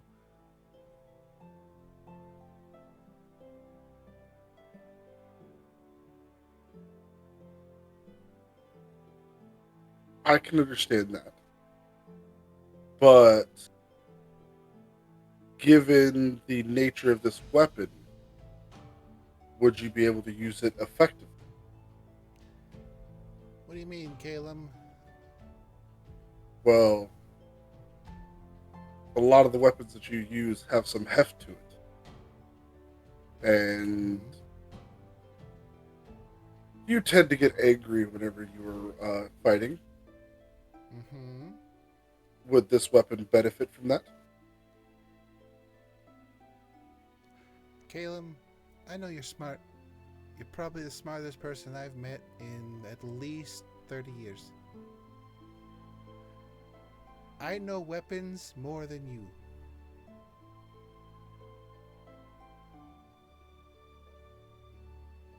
I think that weapon might also be useful on a more finesse-like individual. Okay. An individual who tends to deal with souls a lot. The sword said that it's most And then effective suddenly, in like, melee. everyone in the room hears a voice coming from the sword. Oh, who pissed off the Wow, sword? I guess I'm being fought over. This is new too. I think Yandere should get the sword. Andre just got a sword.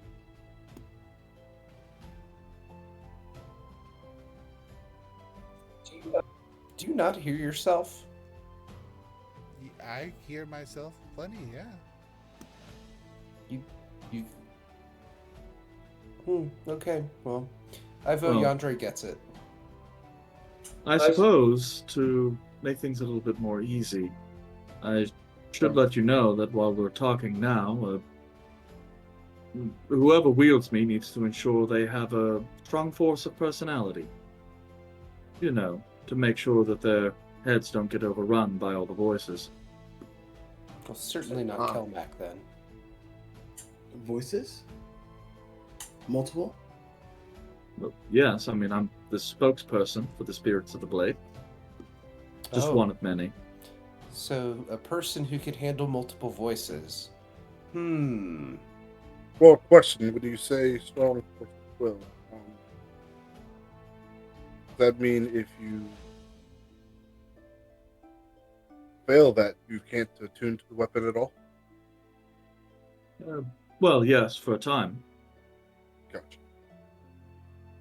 It takes a great deal of personality and charisma to corral a whole bunch of spirits in order to get behind you, so to speak. A lot of spirit? Yes, we are a rather spirited bunch. Sorry, this is the first that we're hearing of this. You were kind of just talking to us all earlier. Oh, yes, sorry. I do typically prefer to do telepathy. It's a little easier, but I mean, I can speak aloud as well. It's just, well, some of our conversations can get quite personal, so. I understand how that goes.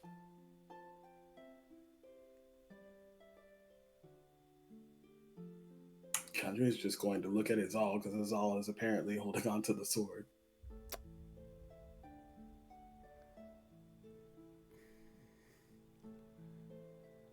Okay, fine. We'll get you something else. I got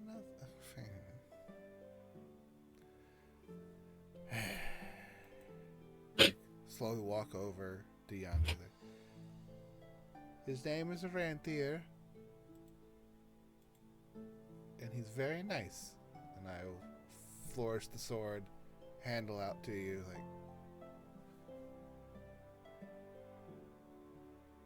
Do you mind if I call you Aaron? If that's easier, yes. But I'm confused. Should I go back to speaking with telepathy? No, I don't mind if you speak out loud. It's actually easier for the rest of the party to understand. And anytime I'm talking to my friends, most of the party can't understand them until they come out. So this is a lot easier than normal. Yeah. Well. Very well. If this is helpful, I guess we'll continue doing this then. Great.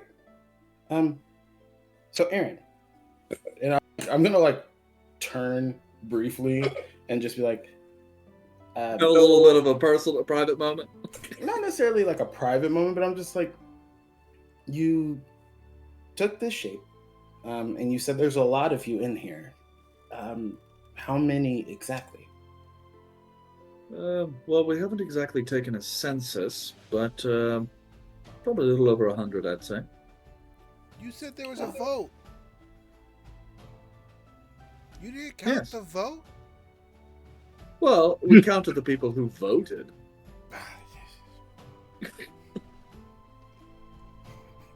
Voter turnout just isn't what it used to be.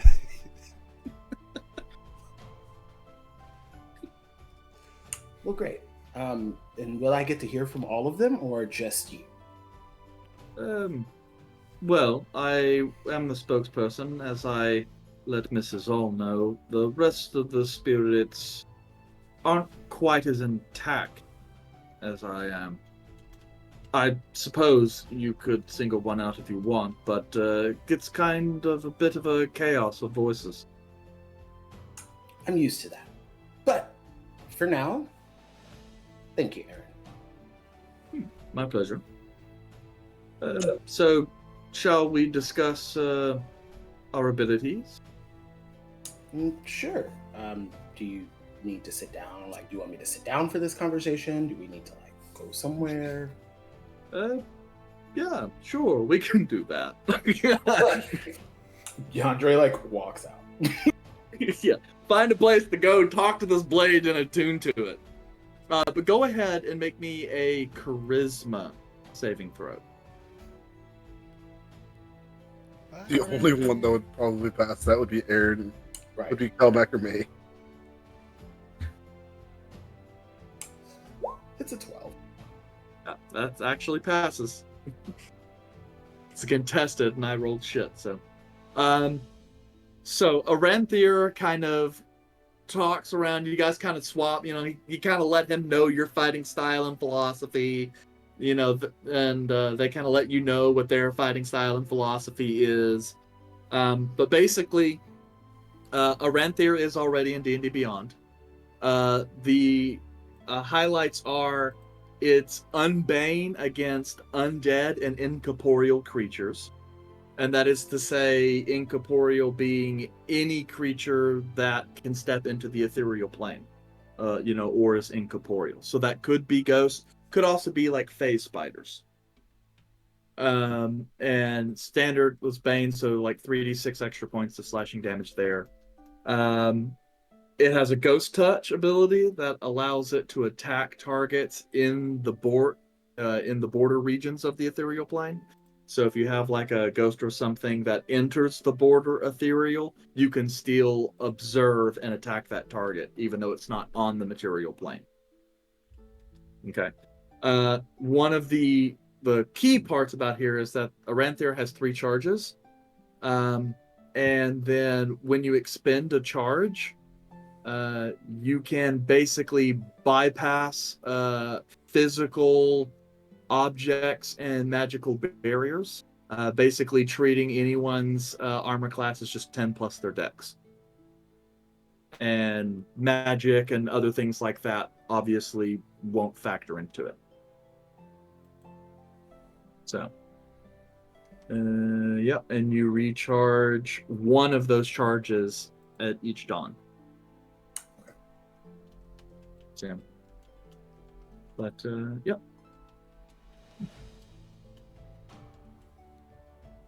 I found it and have added it. Cool. There's a lot of custom shit on this, so if it doesn't look right in D&D Beyond, just let me know. Okay. See where I did it wrong. But yeah, after a little bit of time, like you guys kind of walking back to the room and around through, it's like, well, I think this will work out just fine. Well, yeah, you just. I would recommend not arguing with Reggie if you come across him. Yes, he's the one that kept trying to interject in our conversation while we were talking. He tends to do that a lot. But Okay. usually really good information. Oh, well, that's interesting. Although that is kind of interesting, because with my ability to see into the border ethereal, if someone else had actually attuned to me, they'd have been able to see Reggie and your friends. Kind of funny the way that works, huh? It's interesting. Well, guess now that that's done, what do we do now? So, what's next?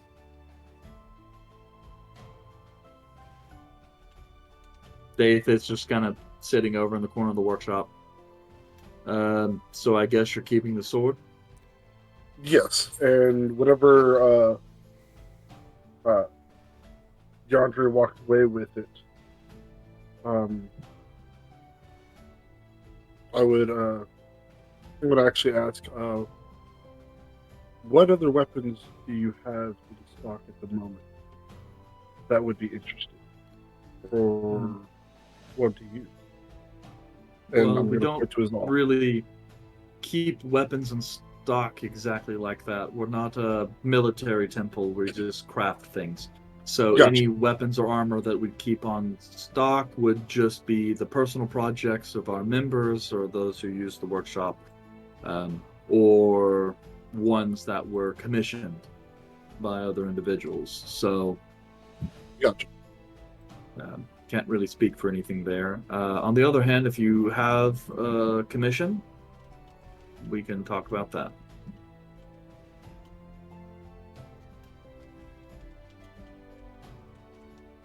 I would still like to have the weapon made that we originally wanted,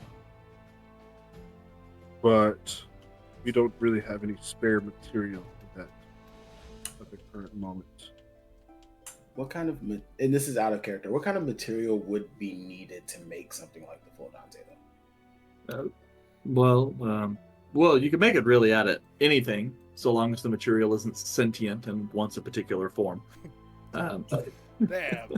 We do have all of that excess dragon stuff. And then I think I know Izal at one point in time was going to modify the Golden Forge battle axe, and then I guess decided against that. Never had the time or the money. I was busy buying weapons for other people. Yeah.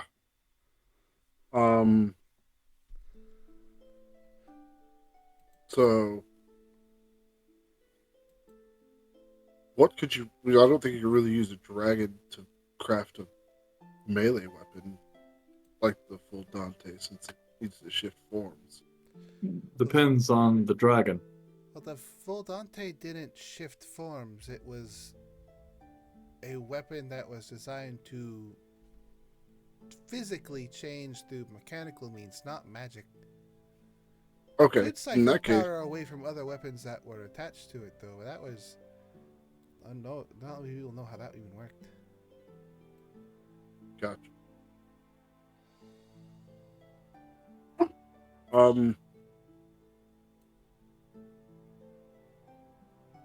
Do you have any material on hand that we could commission for something? We have a variety of materials. Most of the common stuff, adamantine, mithril, steel, that sort of stuff. Nothing super rare, but you're welcome to provide the material. But if you want one of those more common types, then we could come up with some kind of a price. Gotcha. I think we'll get back to you on that. But So we'll see what we can do. I suppose if you wanted to keep something similar to the adamantine axe that you have, that would probably cost. Oh, I'd say 3,000 gold if you wanted to do it out of adamantine.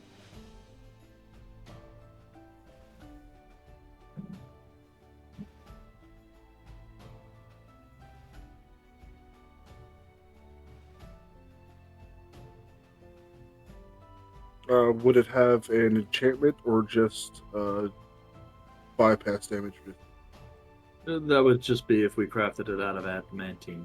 We could put enchantments on it. How much Of would the course, enchantment cost? Depends on the enchantment. A standard, just kind of fortification runes, keep the blade sharp and intact. Probably about another 500 gold. And that is, with that, would that be a +1, or would that just That'd be a +1. Okay. Those are pretty standard enchantments. Most of the craftsmen here, the forge priests, are capable of crafting such an object. So 3,500? Yes. The biggest deal would be time, obviously. That would take a couple weeks to complete. What do you say is off? Or do you want an enchantment a little bit more substantial? I mean, my axe currently already does that, and you're just making a duplicate of it.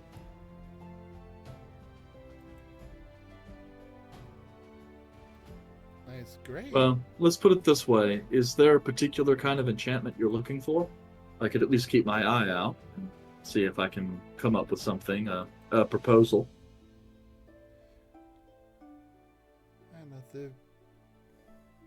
I talked with one of our other friends about making a way of making it return, since I lack certain range on fights. That would require like an air element, a tuning fork attuned to the air element, and I was never able to get one of those. And that's just the return to it. It's just weird. I don't know. That's not necessarily true. You could, rather than attuning it to the air element, you could attune it to your spiritual essence.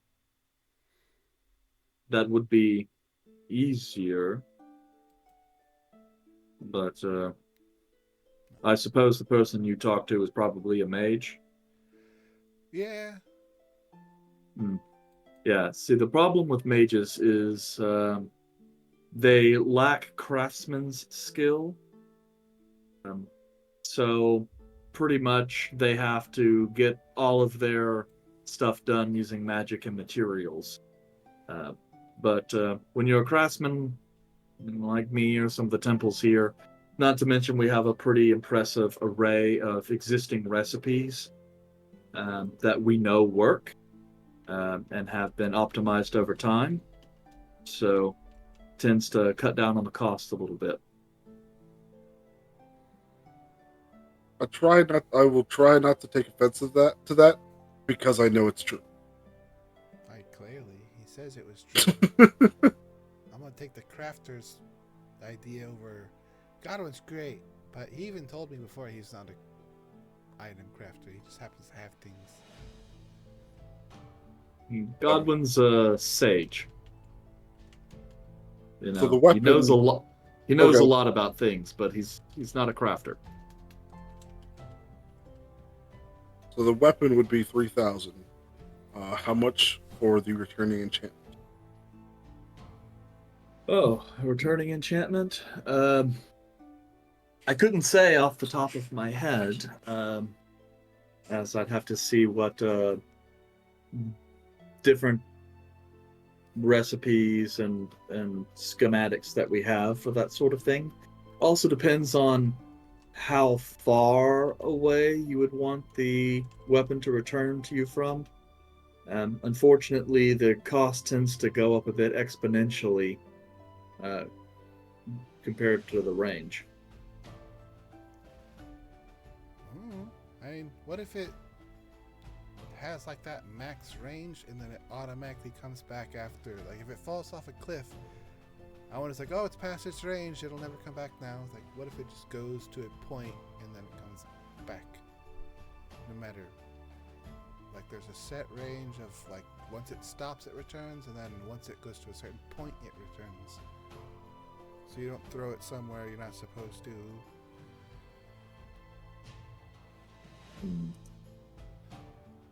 Well, yeah, because there's essentially two main ways that you can handle the returning. One is a short-range teleportation, where you can throw and the item might magically appear back in your hand.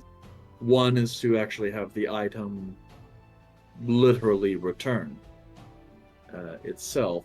So that's the difference there. Obviously, a magical teleportation means it's going to be more expensive of the two options. But you can just kind of determine what it is you want and then let me know.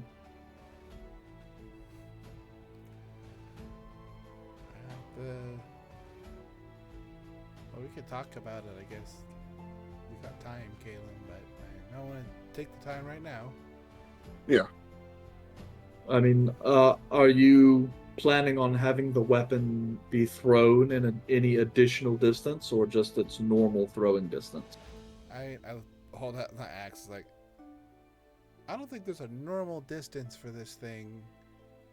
I could chuck it like 20 feet normally, but it's not going to be very accurate. Yeah. What kind of axe is that? It's a battle axe.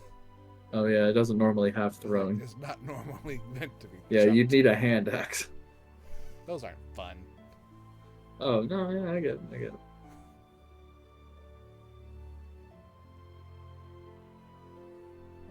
So.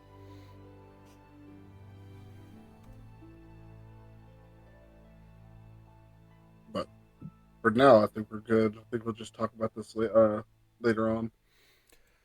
Yeah. But besides that, I'm good. All right, we'll be back and talk some stuff over. Thank you. My pleasure. When we leave, we catch up to Yandere. Okay. Probably in a quarter, just talking.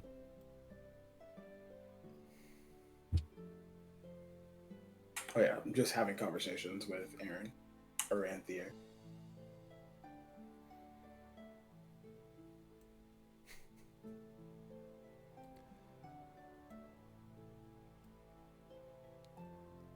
I'm good.